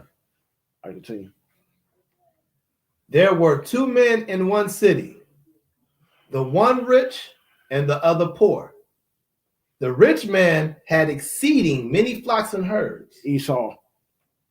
But the poor man had nothing. Jacob. Save one little ewe lamb, which he had brought and nourished up. And it grew up together with him. And with his children, it did eat of his own meat, and drank of his own cup, and lay in his bosom, and was unto him as a daughter. And there came a traveler unto the rich man, and he spared to take of his own flock and of his own herd, to dress for the wayfaring man that was come unto him, but took the poor man's lamb, and dressed it for the man that was to come. Oh, right there. I see how that rich man, he had his own. He had his own, but he messed around and took the poor man's lamb to slaughter it and give it to his traveler, to his guest. The same way, like way back in the day. When the pilgrims whoever called themselves, the devils came over here, taking this land. They had more than the manpower to come over here and build America themselves, but instead they came over there and brought us up over here. Read. And David's anger was greatly kindled against the man. And he said to Nathan, as the Lord liveth, the man that hath done this thing shall surely die. And he shall restore the lamb fourfold, because he did this thing and because he had no pity. But here's the thing, though. David didn't know that the man that he was talking about was him. Read. And Nathan said to David, thou art the man. Thus says the Lord, the Lord God of Israel. I anointed thee king over Israel, and I delivered thee out of the hand of Saul. And I gave thee thy master's house and thy master's wives into thy bosom. That's talking about Saul, if I'm right. Read. And gave thee the house of Israel and of Judah. And if it had been too little, I would moreover have given unto thee such and such things. In other words, he could have gave him another wife if he wanted. But the problem is with that, David took somebody else's wife. And now the Most High about the punishment for that. And what's that punishment? Go to verse 10 through 12. All right, 10 verse 12. Now therefore the sword shall never depart from thine house, because thou hast despised me, and hast taken the wife of Uriah the Hittite to be thy wife. Thus says the Lord, behold, I will raise up evil against thee out of thine house, and I will take thy wives before thine eyes, and give them unto thy neighbor, and he shall lie with thy wives in the sight of the sun. For thou didst it secretly, but I will do this thing before all Israel and before the sun. See that right there? The Most High said the sword would never depart from his house. So if y'all know the story of David, y'all know the story of Solomon and all that. Y'all know that David's on Absalom, Abijah and them. I mean, they did some wickedness, man. And so even Solomon even killed one of his own brothers. What was the daughter's name that the brother raped? Yeah, man. He was Solomon. I mean, not Solomon, but Adonijah. Adonijah raped his sister. No, not Adonijah. That's the one that what's his name killed. Solomon killed. Tamar. Yeah, Tamar. Tamar got raped. Tamar got raped by her own brother. And one of the brothers had him killed. David had all types of chaos in his house.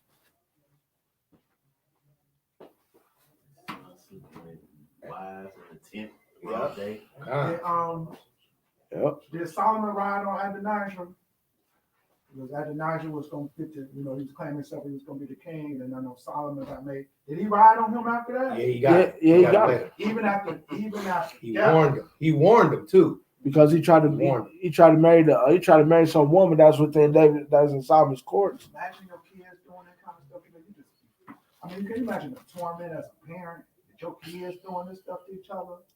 Brothers raping sisters, brothers killing brothers. Oh man, the anguish. Man.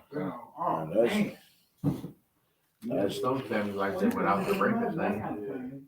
I said you got some families like that without the raping thing. The brothers and sisters just fighting once each other for no period reason.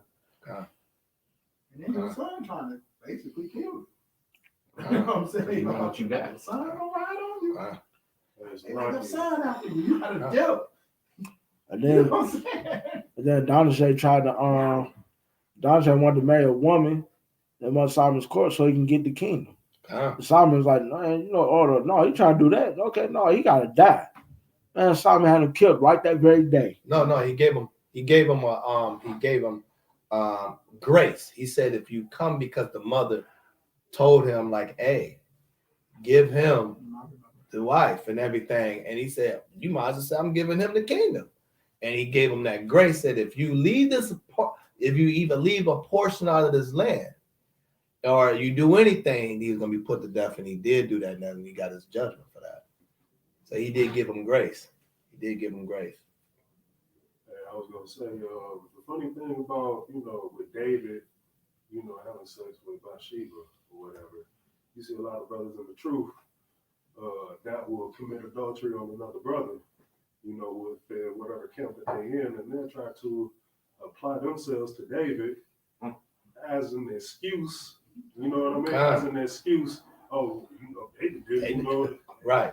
Y'all gotta, I'm a man after the Most High's heart also, you know what I mean? Y'all gotta give me grace, you know what I mean? Like, y'all gotta forgive me for what I did. Come on, man, you can't do that, especially if you're sitting there reading scriptures. Oh no, man, it's good You day. can't be, that's an example to not do it. You God. read the scriptures.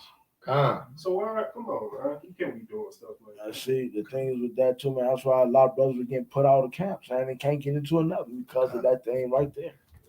Right. Even the leaders of the camp. They can be the main ones out there messing with them. Just like them pastors in a Christian church. All the way. Oh man, let me tell y'all this. Tell me why. I'm saying this is when I had my Facebook page. I seen this video where this man was attending, this pastor was attending one of his deacon's funerals or something like that. 5 minutes was there and everything. And tell me why is that the man that died, tell me why the pastor walked up to his wife and asked her to marry him. I was sitting there looking like, hold on, whoa, back that up. At the funeral, and you gonna be that dang on disrespectful? So man, no, that tells me something. They had to be doing something even way before then. Before this man even died. I'm sorry, y'all, but man, skip that. Could have been me. And then the son saw this, man. I know he was I know it probably took a lot of those composers, but no, man. That pass would have got dropped right there on the spot. I'm sorry, man. I'd have had to break this whole face in. You know, a lot of them, just like Arnold was saying,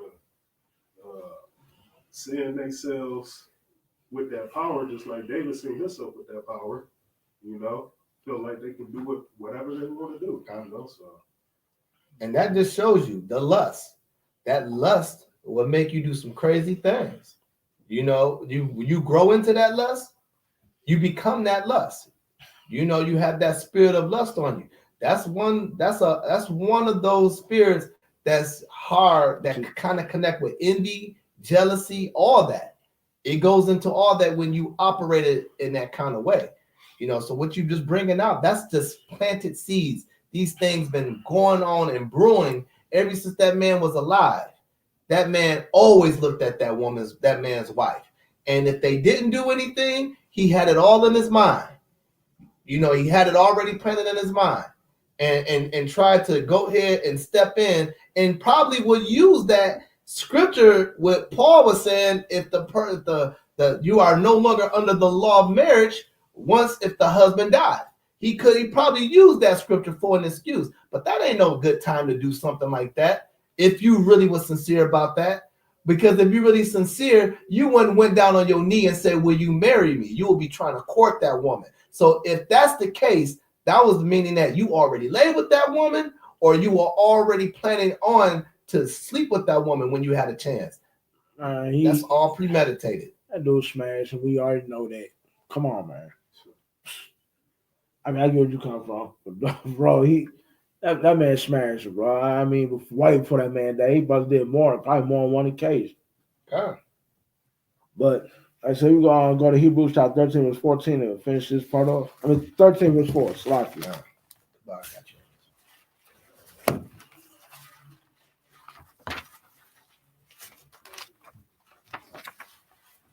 It's the book of Hebrews, chapter 13, verse 4.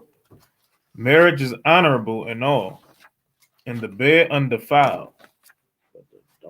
But whoremongers and adulterers God will judge.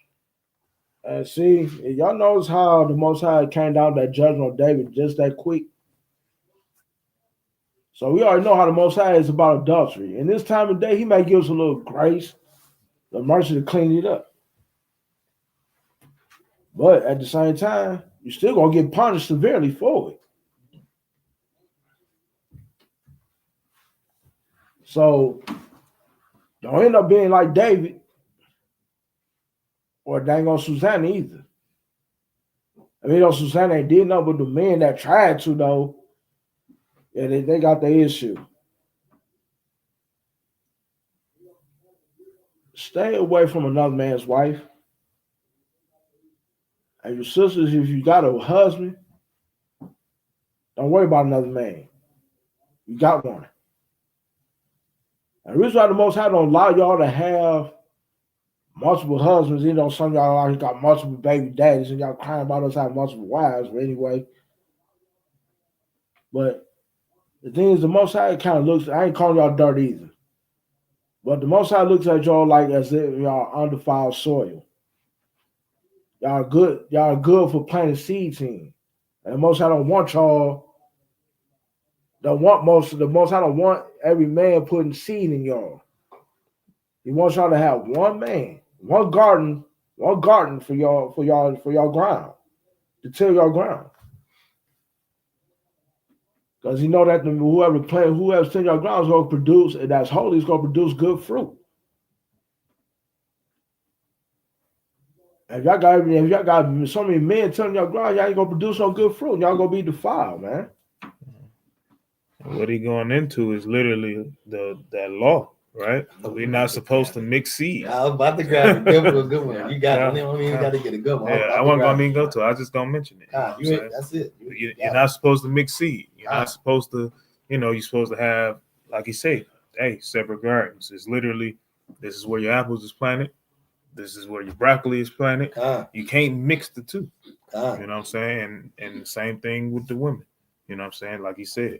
Go ahead. Same thing with the animals too. Same thing. All praises, man. You in the spirit, brother, man. All praises, man. Well said, and way to putting that out like that. So I say, man, just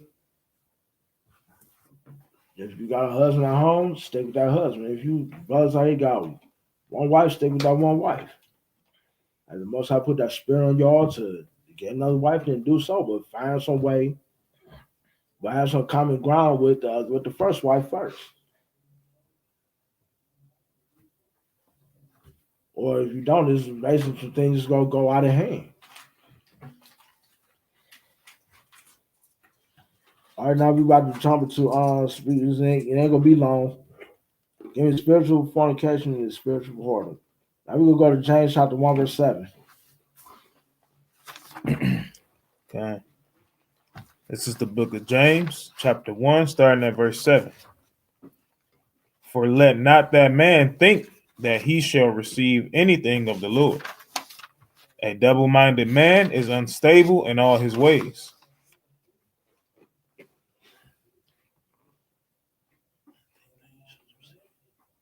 Let me read it again. Yeah.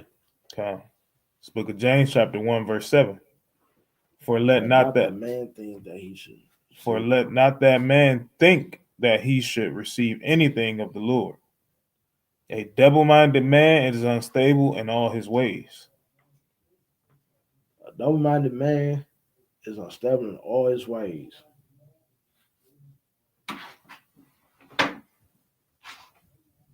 Now see, this part right here is going to spiritual fornication now. So yeah, if y'all don't know, yes, it's more than one way to commit fornication. You can do it sexually and you can do it spiritually.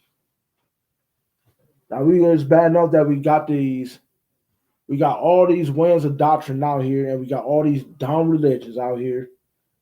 Every man's going here, there, and everywhere. Got our people confused and lost so bad to a point where they actually believe what these other religions is telling them. And guess what? You think we ain't doing spiritual fornication? Yes, we done that before too. Because why? We all believed in white Jesus at one point in time. And basically that's like serving another God. And y'all don't think the Most High hated us for that at one point in time? Yes, he did. And basically some of our prayers weren't even getting answered at that time. Wait, can I add something to that, bro? Yeah. Go to verse 6 and go to 7. Verse 6. But let him ask in faith, nothing wavering. Right. So let's say you are battling with lust, right? You're battling with lust, but then you want to decide to make marriage. Like you want to settle down. You want to get rid of the wickedness that you've been doing, all the fornication. And you're making that decision to say, you know what? I want to make a woman as my wife, right? Go ahead. For he that wavereth is like a wave of the sea. Right. A person that's constantly going back and forth. 1 minute he's saying, I want a wife. Then he goes right back into fornication, right? Go ahead. Driven with the wind and tossed. Right. For let not that man think that he shall receive anything of the Lord. So you continue to pray and ask the Most High, please bring me a virtuous woman. But you haven't even virtualized your mind. You have wanted to be a whoremonger out there to continue going back and forth, sleeping with this woman, and then you going back to the Most High. Please forgive me. I want a righteous woman. I want a virtuous woman. But then you still chasing after woman out there that's not virtuous. So you better believe. That's why it says, for let not that man think that he shall receive anything of the Lord. The Most High and ain't blessing you with that. You got to clean up your act. Because when you got lust in your mind, you can't get you can't get the precious things from God. You got to clean out your temple. In order to bring something righteous in, you have to remove the wickedness. If you want anything in your life from the Most High God, you got to remove that wickedness. You can't succeed in unrighteousness. You succeed with righteousness. And if you think that you succeed with unrighteousness because you get a little bit of money here and there, hey, that's a cover up from your sins that you're going to have to pay for that judgment later on. But when you get received from the Most High and it's done righteously, hey, you can leave and inherit the kingdom with that. So this is exactly what the brother going into. You're wavering back and forth. Hey, I want to be a whore. I want to be a whoremonger. But then I want a righteous man. But then you still keeping this unrighteous man on the side. You still got this unrighteous man on the side because you like to whore out. You like the way he put it down. Or you like how she puts it down. But then you go to the Most High, hey, this is my last time dealing with that person. I want a righteous man. No, you got to let that thing go and let it be gone for good. Or it's going to be your last time. Some damn type of way. Because the Most High will be like, you know what? This man ain't going to sit and keep playing with me. Or this guy ain't going to sit and play with me. Most High use somebody down there to take you out. And that's what it means of a double-minded man. Right there. Verse 8. Read verse 8. A double-minded man is unstable in all his ways. Double-minded, he's so unstable, he don't even know what he really wants. Because of the lust that's taken over. I'll let there. Let's go. Wisdom of Solomon, chapter 14, verse 11. That's the reason I bring this part out, too. It's the book of Wisdom of Solomon, chapter 14, starting at verse 11. Therefore, even upon the idols of the Gentiles shall there be a visitation, because in the creature of God they are become an abomination, and stumbling blocks to the souls of men, and a snare to the feet of the unwise.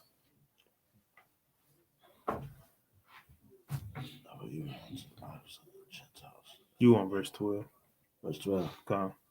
For the devising of idols was the beginning of spiritual fornication, and the invention of them, the corruption of life. I see that right there. Lust can just not just causes with people, but lust also with these idols as well. With different doctrines and different religions. And guess what? We all played the whore, man. We all played the harlot. We all played the whore of the Most High because we lusted after what the other nations was doing. Their doctrine and everything. Especially that most famous one of all you need is just faith. All we need is just faith. And you see what that got us at, didn't you?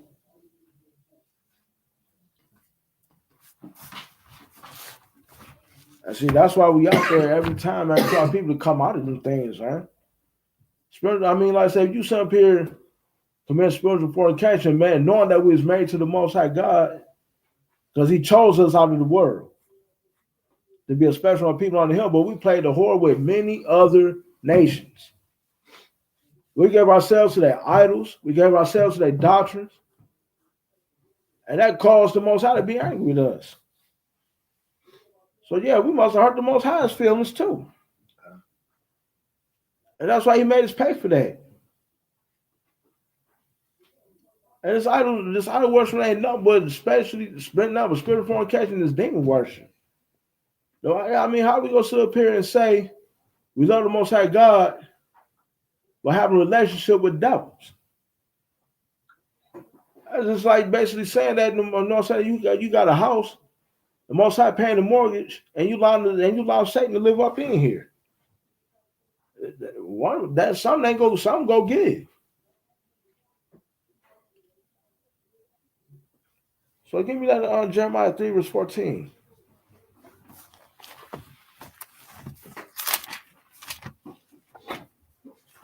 Like I said, people, we got to stop with this. We got to stop with this spiritual fornication, man. This spiritual fornication is not nothing to play with. That's also another form of lust. All these other doctrines and everything. It's the book of Jeremiah, chapter 3, verse 14. Turn, O backsliding children, said the Lord. Hold on. Let's talk about you children of Israel that's out there and other religions out there going with them other doctrines, believing what everything somebody else says, except but what's in this book. Read. For I am married unto you, and I will take you one of a city and two of a family, and I will bring you to Zion. And he said, I will bring you to Zion. Means, in other words, you come back to him, he's going to bring you back home. He's going to bring us back home. But we all know the conclusion. We all know the story. That man, so many people going to be stuck in the ways of these idols. Stuck in the ways of these doctrines and these other religions. And like the most I said, only a remnant is going to come back to him. So if you want to know people out there that can't away from these false doctrines and from these false idols and everything, it's best you stay on this side. Because if you go back, then that's when it can really hit the fan, and that'll be it. Everything you done did is going to be counted as, everything you did right is going to be counted as lost. And the most high ain't about coming and being in and being out, being in and being out. It ain't no coming back this time. If you in, stay in. Don't be going with every wind of doctrine and believing in all these false doctrines and everything. I've been in these false religions. The religions got millions of our people about to die right now.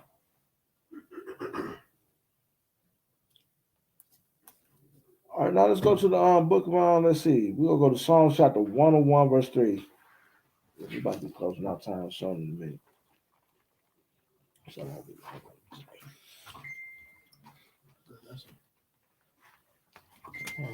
the book of Psalms, chapter 101, verse number 3. I will set no wicked thing before mine eyes. I hate the work of them that turn aside. It shall not cleave unto me.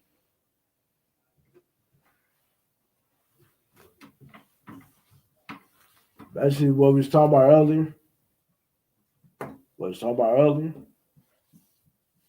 Stay away from the porn. Try your hardest not to keep lust out of it. Try your hardest keep the lust out of your eyes. And when you're walking around out and about, Out of your mind. keep it out of your mind, period. And yeah, don't get, like I said earlier before, don't get twisted. I mean, like I said, some brothers I know make it easy for sisters. Because you got the brothers out there that like, you know what I'm saying, no, they got them big mothers, they cavern in jail, they feeling good about themselves. So I mean, you got a little cocky, they wearing them tight shirts, doing them tight dang Under Armour shirts, showing all their muscles and their pecs and all that stuff. And wearing them jogging pants, showing they great jogging pants with their prints. And y'all sisters be, yes, you know you sisters be looking. You know you be looking. I don't think that goes to your mind. Yes, I want to go home with him tonight. And like I said, for the brothers, man, you got sisters out here that don't make it easy for us. Once again, as I said earlier, and they is not gonna make it easy for us. Like I said, man, just try to keep your mind off of those things. Read Job 31. Yeah, I'm already there. Yeah. I get it for you, though. I was about to bring that out. This is the book of Job, man. Come I get to it my for eyes. you. Yep. Job 31 and verse 1. I made a covenant with my eyes. Why then should I think upon a maid? So that's what Job did. Also, we got to do that ourselves. Make it cover our eyes. Make an agreement like I'm not gonna look at that. I'm gonna turn away from that when it comes my way. Because I know it enticed me. So I'm gonna stay far from that. So when it comes my way, I'm not gonna look that way. I'm like, oh, that's that way, I'm gonna go the other way. Try my best to stay away from that stuff so I can build myself up. When it do come, I can be stronger. They don't entice me. And you could do it in the spiritual format, right?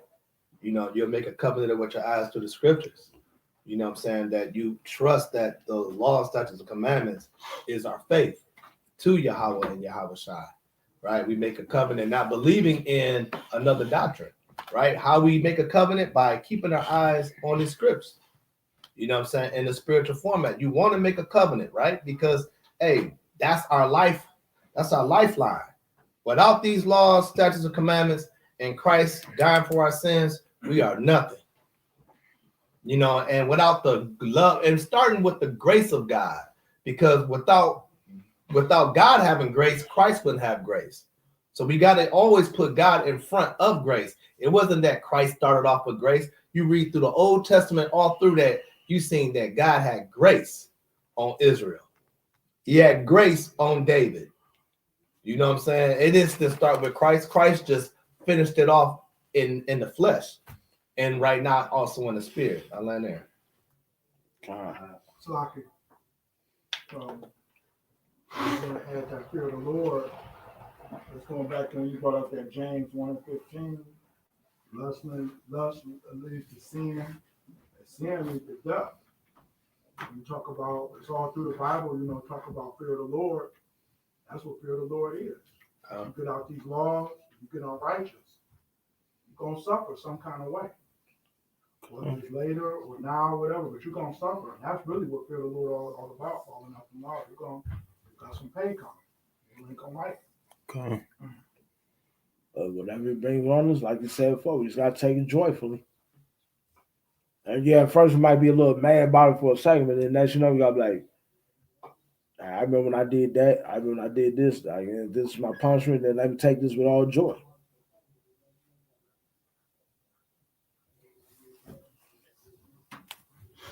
Because guess what? It's better for us to get our punishment right here on this earth right now than to get it in the afterlife. On the you know what I'm saying? For that second death resurrection. You know what I'm saying? You rather be part of that second, that first resurrection before that second resurrection. But we all know that first resurrection is going to life. Anything that's after that, second, is automatic death. Let me bring out something real quick. Let me get 1 Thessalonians 5:22. I had that down. So, I ain't got it.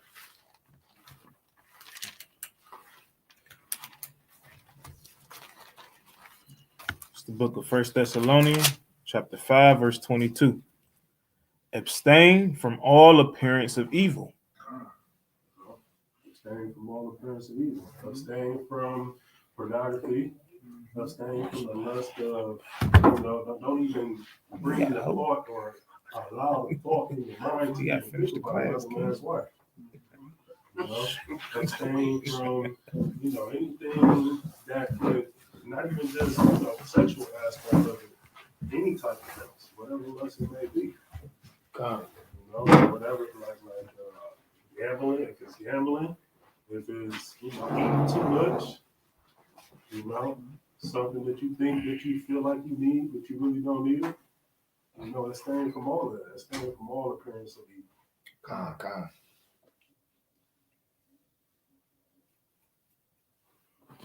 Okay, so let's work it back, man. Let's we just leave from let's go back to Psalms. It was Psalms 101 and 3. Yeah. Then Colossians 3 and 5 at the next one. Okay, so let's go to Psalms 101 and 3.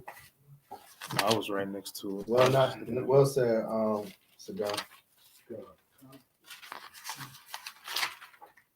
Let's go to Psalms 103. All right, this is the book of Psalms, chapter 103. Starting at verse 1. Okay. Bless the Lord, O my soul, and all that is within me. Bless his holy name. Bless the Lord, O my soul, and forget not all his benefits. All right, so what is his benefits? It's literally life, right? It's life eternal. You know what I'm saying? That's what we're promised. That's the benefits from it. Right, Reed? Verse 3. Whoso forgetteth all thine iniquities, who healeth all thy diseases. All right, all of your diseases. It's not just talking about like from sickness, you know what I'm saying, like a illness, right? But it could be from the sickness of lust. You know what I'm saying? That you literally battling different spirits and different demons. Right? That's who heals it, right? Go ahead. Verse 4. Who redeemeth thy life from destruction, who crowneth thee with loving kindness and tender mercies, who satisfieth thy mouth with good things, so that thy youth is renewed like the eagles. Go ahead. The Lord executeth righteousness and judgment for all that are oppressed. Right, so we know that that's talking about us. You know what I'm saying? He's going to execute that righteousness. And part of that is literally, like the brother said, like punishing us for it. We're going to have to face it. We're going to have to face things that we've done in the past. God. Right? That's that righteousness and judgment that's literally waiting on us. Right? Because we know that we are the ones oppressed. Go ahead, read the next one, and we'll pass it back. Verse 7, he made known his ways unto Moses, his acts unto the children of Israel. All right, and this is for us. So any kind of lesson we're bringing out of these scriptures, we know who it's for. It's for us. So, I pass it back to the brother. Fine, let's go to let's jump to Colossians chapter 3, verse 5.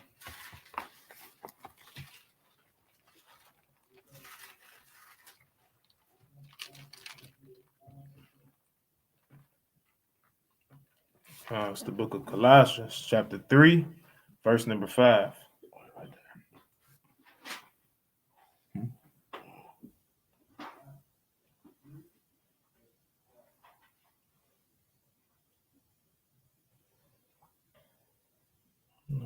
I got you.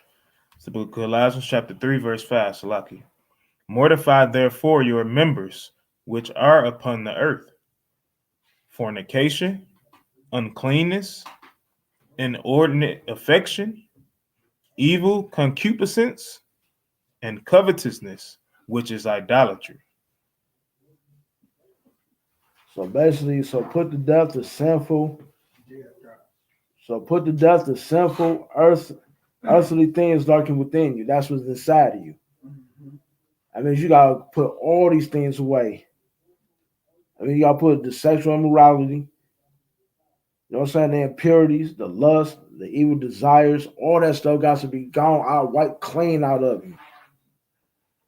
And the only way you gonna do that is through here. This right here is the only way you gonna do it. There's another way you gonna do it. You gotta have all these to purge your temple and kill that old man. The old man got to go, because that flesh loves the things of the world. So you got to kill the flesh or destroy the things of the flesh and strengthen your spirit up. Let your spirit take control, not the flesh. The flesh ain't gonna do nothing but get you in a worldwide trouble, and this is why you got to put these things off.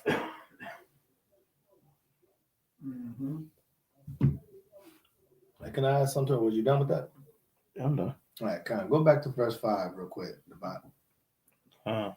Verse 5, mortify therefore your members which are upon the earth: fornication, uncleanness, inordinate affection, evil concupiscence. Right, that evil concupiscence, right? That's going to pornography. Right? That's evil passion. Right? That passion when you want to look at that thing because because of your lust. Right? Keep going. And covetousness. Right? You coveting some next thing you start looking at that pornography, you start coveting somebody else's wife. Which is idolatry. All that is idolatry. So how God mixed that all together with sexual desires is mixed with idolatry. Same thing. Go ahead. For which things sake the wrath of God cometh on the children of disobedience. Right. That comes on the children of disobedience. You do that because you want to disobey the commandments of God, and you don't have your spirit in control. That's how you conquer a lot of these lusts, is by having control of your spirit. You don't want your flesh controlling you. You want your spirit to control you, right? Because how you're going to do it is through the commandments. Go ahead. In which ye also walked sometime when ye lived in them. That's how you used to live when we wasn't in this truth. All these things that everybody, I don't care who you are, you lived one out of all these things that he labeled: the fornication, uncleanness, inordinate affection, evil concupiscence, and covetousness. We all lived that when we wasn't in this truth. I don't care who you are. You ain't excluded out of this. You're not Christ. Right? Go ahead. But now ye also put off all these things. Now Now we put off these things. Why? Because we are woken. We are woken knowing what's right or wrong. We didn't know this. We knew that somewhere during the Christian church, they may tell you this was wrong, but we didn't. There was no examples shown to us how to conquer those things. Only thing that they gave you was you just got to have faith and pray. Like now we know what we got to do because we can read now, right? Go ahead. But now ye also put off all these: anger, wrath. Right, you get a rate because guess what? Sometimes you look at you lust because you might be mad. You look at certain things because you're angry, right? Go ahead. Malice. Right, malice. Now you want to go aggressive and beat somebody up because you want to get his woman, right? Go ahead. Blasphemy. Right. Filthy communication. Right, you want to talk about what you did wrong, how you've been having sex with this man's wife. You want to have that kind of communication. Filthy communication out of your mouth. Salaki, I lost you. All right, go ahead. Lie not one to another, seeing that ye have put off the old man with his deeds. Right, no reason to lie. Why? Because how can you want to be uplifted? And how can you learn from people's experience if you lie and say, I never did none of those things? How can that person that's maybe struggling with these things not know who they can come to and talk to about those things? Don't lie about your past. And don't lie to your brother about what you're doing, what you're going through. Just be honest, because that's how we can be delivered. It always starts with the truth. If you're true within yourself, you can be true with anybody else. Because the hell what people think about you. Because we all got a past.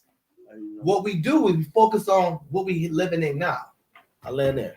You know what? I'm gonna be honest with y'all, man. I used to see a lot of dudes how they talk about how they used to be proud of when they smashed another brother's wife, man. Make songs about it. Mm-hmm. Yeah, they made songs about it. And then time I'll be laughing about it. But then when it happens to them, they be hurt. They kill somebody. Not knowing that they getting what they put out. Mm-hmm. All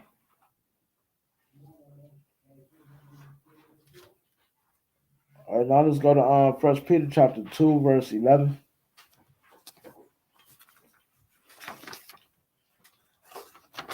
What is it? First Peter chapter 2, verse 11. It's the book of 1 Peter, chapter 2, and verse number 11. Dearly beloved, I beseech you as strangers and pilgrims, abstain from fleshly lusts, which war against the soul. So, Lord, I beseech you as strangers. That means basically he's telling us to abstain from all fleshly lusts. Not just only with man, with other women, but you know what I'm saying, just anything that will cause you to sin against the Most High God. Just like we were talking about earlier, the material things, another man's maid servant or man servant, whoever, or whatever. His car is the money he makes. Me, okay, no, not that. Not that. No way. Basically, you know what I'm saying? Practice that self-control to abstain from all that. If you know you feel like you about to go into that area, man, just like you said, just go somewhere and pray. Pray to get that from the Most High to move that from you, to deliver you from that. He gonna hear you because he know you trying to do something righteous.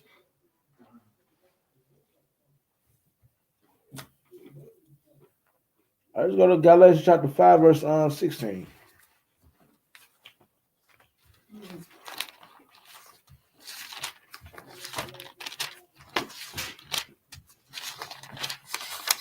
It's the book of Galatians, chapter 5, verse number 16. This I say then, walk in the spirit, and ye shall not fulfill the lust of the flesh. Walk in, that means that spirit, walk after the laws, stay in the laws. You gotta go do the laws of the spirit, walk after the spirit, or you gotta go walk in the flesh. And the walk of the flesh, the things of the flesh, is basically gonna lead you where to that broad path of death. And the other one, the spirit, is gonna lead you to life. Read, study, apply to the books of the laws, the fruits, and you know what I'm saying? Bear the fruits of the spirit. So therefore, that axe won't come out to your tree. The axe won't come out to the bottom of you and be ready to cut you down. Because we all know what happens after that. What Yahushua said, if a tree don't bear good, this tree don't bear no good fruit, the axe gonna be ready to lay right down at its roots, gonna be ready to cut it down, and then it's gonna be ready to get cast into the fire.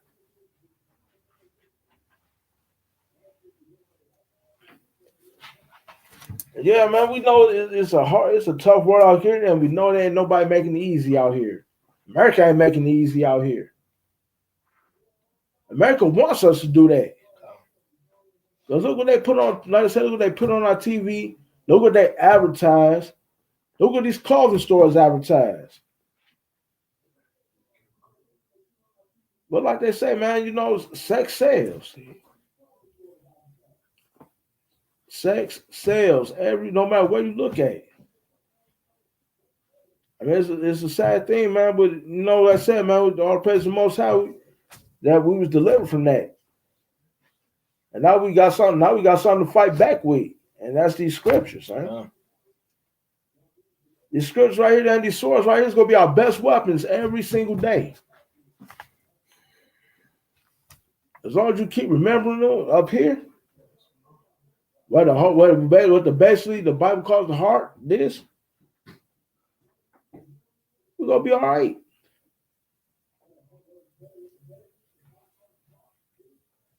All right, let me get on 1 Corinthians chapter 6, verse 13.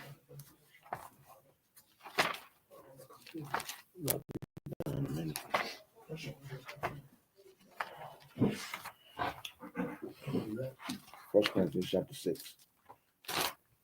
Okay. It's the book of 1 Corinthians, chapter 6, starting at verse 18. No, 13. Salakia. Verse number 13. Meats for the belly, and the belly for meats.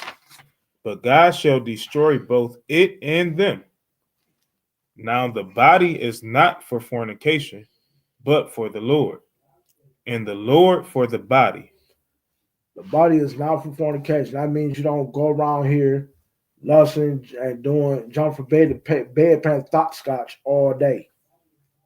That's what you used to do in the world.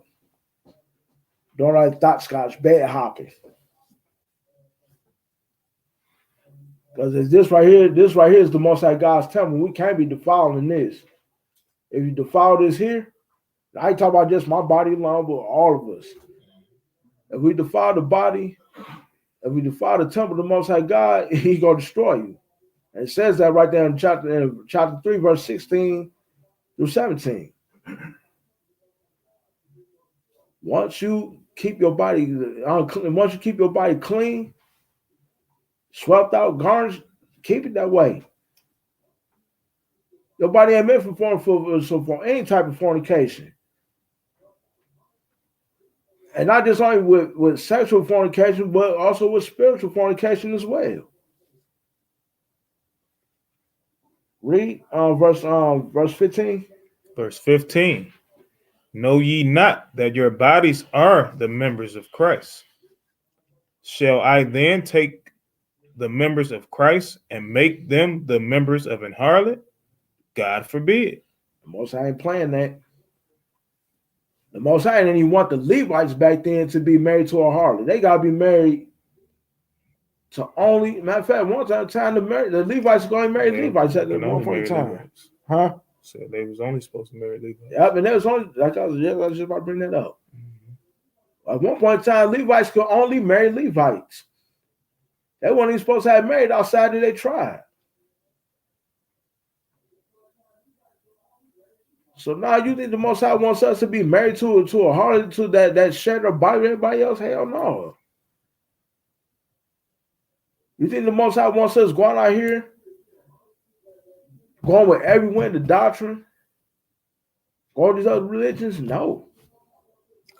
And to be more clear, it was the Levite women, right? Because the men, we all know that you the seed of your fathers.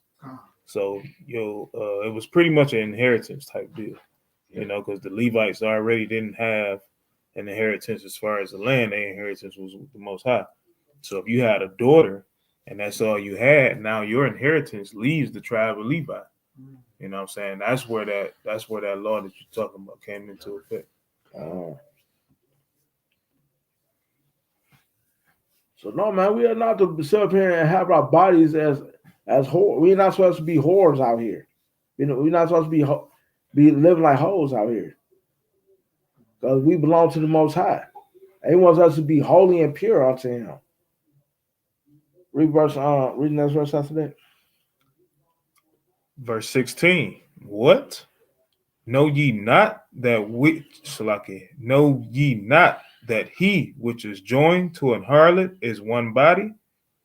For two, saith he, shall be one flesh. But he that is joined unto the Lord is one spirit. 17. That was 17. Read verse 18. Verse 18. Flee fornication. Every sin that a man doeth is without the body, but he that committeth fornication sinneth against his own body. So basically, if you sit up here fornicating, you basically transferring spirits one another. So you basically sinning against your own body by putting these other types of spirits in you. That's why you call it sexual. That's why you call it sexual transmitted demons. Another one acronym for STD. Well, y'all having sex, you basically have sex with people. This woman, that woman, you're taking on their characteristics as well. That's probably why that's another reason why it's a bunch of little moody ass men out here now. Hey, Salakia, we were talking about like the media and everything perpetuating, just all these ideas. What's that? That Scholar Rock, he is a super hoe. They promoting that. Like that's something. Right. Like that's something to be. Mm-hmm. That's in the 80s. Super hoe. Yeah. I'm a super hoe. You know what I'm saying? That's a badge of honor. Hey, even just being a stripper, when it's a badge of honor for a lot of these women that shows themselves to being strippers, to show the young generation that it's okay. Like, hey, if you don't finish school and if you got a great body, you can always make money like I made in one night. They glorify these things in their rap songs and all that, etc. It's all promoted out there, and as that being said, it's like that's the only time. That's not the only time. This is the only people they target is our community. You know what I'm saying? To glorify those things. And so, man, they always saying some people always say they ain't no business like show business, but 50 Cent says they ain't no business like whole business. You know what I'm saying? Just like in that movie Players Club, they always say, "Let's go, hoe. Get used to it." Our women glorify that whole life, man. They doing whole activities, man. You see how she slowly started to, get accustomed to that lifestyle, because they came slowly before she just came right into it. They was grooming her. She started to come into it and whatnot. She had met the girl. What was her name? Trish and. You talking about the little cousin? No, not the little cousin. I'm talking about Lisa Ray. She was the first one, that got groomed and accustomed to it or whatever. Her and the other girl, didn't they meet her inside the little shoe store? Oh, Monica Calhoun? Yeah, I forgot her name in the little movie or whatever. But yeah, they met.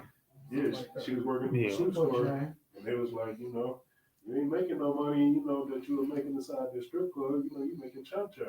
What you got to do what you want. Right, absolutely. Yep. And you know, a lot of women start using that same term, God, that same they phrase watch right that. there. God. Well, and you got a lot of women out here like, hey, I ain't dealing with no money. You ain't got no money. You ain't spending it. You know, you ain't breaking bread. Okay. You know, what And can I then- use you for? Okay. And that's the problem now, man. You know, sisters, I mean, they always want, well, as I said, them hoes out there. They want the men with them big, them big pockets, driving the nicest car, got the biggest house, and they ain't got nothing to bring to the table but some coochie. And you think some man like with that caliber gonna want a woman like that? Hell no. And what's the other famous phrase? It ain't tricky if you got it. I used to hear that a lot. It ain't tricking if you got it. Shoot, plenty of people say that.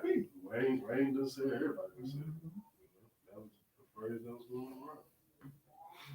Yeah, that was a long time ago, man. You know, it's crazy, man. How a lot was just glorify that stuff back then, and we look at it now like damn, I was actually that stupid to glorify that. I know it's people, but plenty of other stuff deal, right? Community bombarded with it. Constantly reinforce imagery, use it. I mean, it's sad, man. You know, you got sisters out thinking that whole life is their best life. Mm-hmm. And that's why America just got to be cleansed by fire. Yeah, you see a lot of brothers pretty much encouraging that lifestyle, you know, because they like to say things like, oh, well, what can a woman do for me? You know, all of these things about what can a woman do? What can a woman do? This and that, whatever. What they're pretty much saying is all you got to offer is what's in between your pants. Now, understanding that there is plenty of more things to a woman than just what's in between her pants. You know, she got multiple gifts and talents that she can apply to your life. You know, and help you out in your life or whatnot. But brothers ain't even thinking that far. But then I'm gonna just be honest with y'all, man. Sometimes it ain't just the daughters for these women, for these little women for all fought out here, man. Sometimes you gotta fault the parents too, like the fathers, because one day the leaders of the house, and some of them ain't there in the house. And sometimes due to no fault of their own. Then you got the mothers out here that, you know what I'm saying, was just like the daughter. As the mother is, like you said in Ezekiel, as the mother is, so is her daughter. That's why the juvenile should get it from her mama. As a man thinker, so is he. Apple don't fall far from the tree. Yeah, you're right. The apple does not fall far from the tree. So, like I said, man, you know, and like I said, brother, once again, brother Yashikar, salute, because you got some well-managed daughters, man. You know what I'm saying? I'm trying I mean, hard, they- you know, I mean, trying. We ain't perfect by no means, no man is, but I've done my best, you know what I'm saying, to be an upstanding husband and father, you know. Even more so, even coming into, you know what I'm saying, to the laws and truth, help really reinforce that and apply it. So that's I'm fortunate, you know, to have those to be the fruits of my labor. You know what I'm saying? And you know, and not just only stay that way. And that's on you, brother Yashikar, the box salute you too, brother, because you know what I'm saying, you did a very good job also with your daughters. Praise to the Most High, man. And you too, Mayak, I salute you as well, because you know what I'm saying, you're doing a very good job with yours as well. That little Devo boy, she crashed, man. Keep breaking my damn hands. God, all praise to the Most High God. Don't thank the Most High God for that, though, man. She keep breaking my hands, boy. And you know what I'm saying, Sagan, I salute you too, brother. You know what I'm saying? You stepping into the road now. I mean, I ain't gonna put your business out there, but you know, we know what's going on, and you stepping into the road, bro, and all praise to the Most High, man. You trying, and you gonna get there, man. You gonna be an excellent father, bro. Very excellent father. I see that in you. Don't forget Shemashwan. And Shemashwan too. His daughter's breaking my hands too. All he gotta do is just stop his kids. He gotta stop his sons from dabbing on his door, but that's all right. Every time his son sees us. All the time. But all praises to the Most High, man. You know, Shema Swan, he doing a good job with his daughters as well, man. You know, me, I ain't got no daughter, so. And from little sober, I never will. I never will. But then again, who knows? I ain't for me to say that's the most. Well, that's what the Most High says. If he says I'm gonna have one, then I'm happy. If I don't, then I just don't. All right, then I'm gonna go ahead and bring this one out to close out with. Let's go to 1 Thessalonians chapter 4, verse 3 through 5.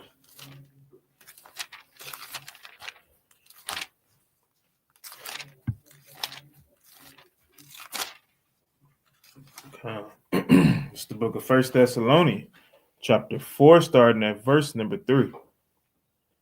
For this is the will of God. See, this right here, it says, for this is the will of the Most High. This is the will of Yahweh. Read.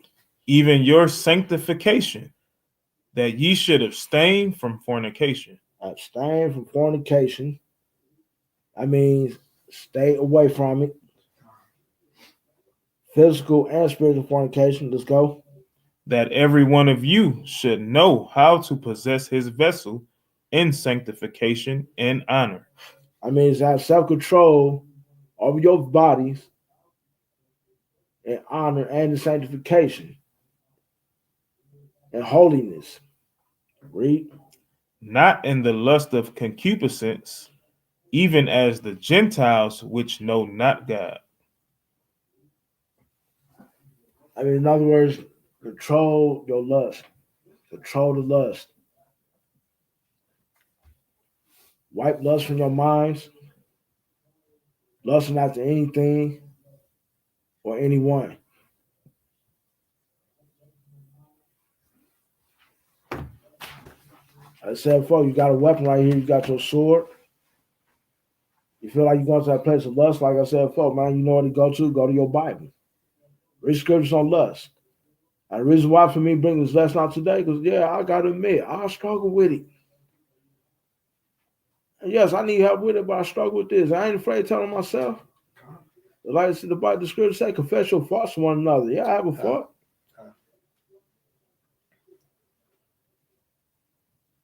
But you know, like I said, all praise the Most High, man, I'm dealing with it. And like I said, man, I ain't going to lose this battle because I know I'm going to come out winning. Like I said, man, I got a great, like I said, I pray, man, you know, I stay in the scriptures, man. I try to, you know what I'm saying? I try to stay away from the things that cause me to lust. And I got brothers here that has God bless me in that. And, you know, shout out to my brother in that comment for him sending some scriptures about lust. So that being said, man, you know, just pray, abstain, and practice self-control. And I'm just shutting down. That's the end of the lesson for the night. Well, good lesson, brother. I want to, let's go to Ecclesiastes real quick. I don't want to end it off like that. This is for, not just for yourself. Most High put it on your spirit for you to do this lesson for others. Right? And let's go to 4 and do 9 and 10. This is the book of Ecclesiastes, chapter 4, and verse 9. 2 are better than 1. No, you can be by yourself. 2 are better than 1. No, man, I could have a one-man Passover. 2 are better than 1. 2 are better than 1, read. Because they have a good reward for all their labor. Right, it's a good reward for our labor, for whatever it is that we set our hands to do, right? Go ahead. For if they fall, the one will lift up his fellow. See that? If you fall, you got somebody here to lift you up. So it's the same thing when we dealing with our struggles, we here to pick each other up. There's no one man, ain't no one man show. You know what I'm saying? It's not no one sister show. You know what I'm saying? All of the sisters look out for each other. All of the brothers look out for each other in whatever way we can. Right? And sometimes it's not always about financial burdens. A lot of times, the only thing need to be lifted up is your spirit. And that's what we there for. Right? Go ahead. But woe to him that is alone when he falleth. But woe to him, mean destruction unto that man, because he's going to fall into that lust. Right? Read. For he have not another to help him. Ain't nobody there next to him. He don't have a phone where he can pick up somebody. Pick up and call somebody. You know what I'm saying? So, hey, man, shout out to the Most High for allowing us to, meet one another, gain this brotherhood that we have. You know what I'm saying? The same thing. Shout out to all of the caps that show that brotherhood, you know what I'm saying, and be there, for their brothers and sisters, as we should be. You know what I'm saying? So I just wanted to add that. And then you have to even take it in consideration that Christ himself wasn't walking along. Okay. He invited 12 disciples, and what he did was build them up. Mm-hmm. He didn't just walk on them and tear them down. What he did, he broke them down and built them up to make them the men that they are. It's the same thing how he doing us. In order to get this word out, is more than one person to get this word out. Okay. You need a whole entire body to get this doctrine out so we can get up out of here. And also think about the Father. The Father wasn't alone by himself. He created his Son. Okay. And then what else he did? He created the holy angels. God loves unity. He don't believe in isolation. You know what I'm saying? Because God can do all these things by himself. He don't need no one. He don't need the angels. He don't need us. He don't need Christ. He don't need nothing. He can do all these by himself. But guess what? Everything works better for a group of people. It works the way it's supposed to work. So I land there. All praises. Okay. So again, man, all praise to the Most High, Shar Shabbat. And, we just going to go ahead and close it out with that. Ain't no more need to say. Happy Feast of Dedication, man. We in the middle of it. It closes out on the 30th. I think it's actually the 1st. So like it closes out on the 1st. And then in the midst of that, we got the new moon on Monday. You know what I'm saying? On the 30th that evening. So we got a lot to be thankful for, man. This is literally, during this week, it's about literally rededicating ourselves back to the Most High. And in order to do that, you have to literally self-examine, you know what I'm saying, and literally be able to take counsel from, elders and your brothers, you know what I'm saying? You have to be able to do it. So with that, we say Shalom to the 12 tribes that scattered abroad, and man, we're gonna get it right. We're gonna get it right, y'all. Oh, man. So with that, Shalom. Kwam Yashua. Kwam Yashua. Kwam Way of life Yashua. on the floor and the sky. Even the lobbies funnel in the great outdoors.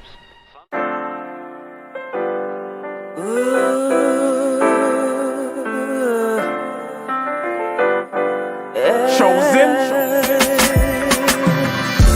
I was set apart for God's use. Chosen.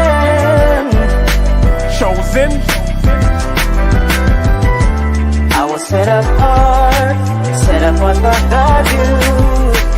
Formed in His image. Chosen. They say the chain of Shaitan is not that strong. They say his time is running out, he ain't got that long. They say murder, kill, this is not that song. Said I won't amount to nothing, they got that wrong. Cause I was set apart and I was shown the light. And if I get the kingdom, I'll be clothed in white. 1/3 will be delivered and the rest were blinded. Their fate is set in stone, what you ain't read the fine print? Christ is gonna give a crown to us. In the end we'll have the nations bowing down to us, with their faces to the ground to us. It's the truth, as crazy as it sounds to us. Jacob forever rules, and we're his precious jewels. Showed us love and patience, put us above the nations. And that's the gospel, thank God for choosing me. Bad news for you, is really good news for me. I was set apart for God's use. Chosen.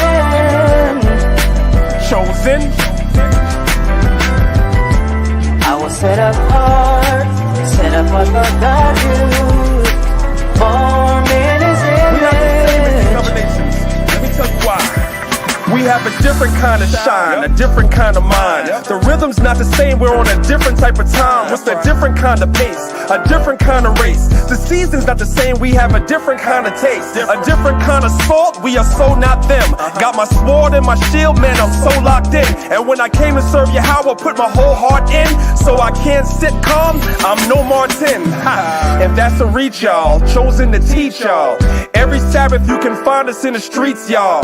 Danyaahla, my nickname is Priest, y'all. In the gym, they say that I'm a beast, y'all.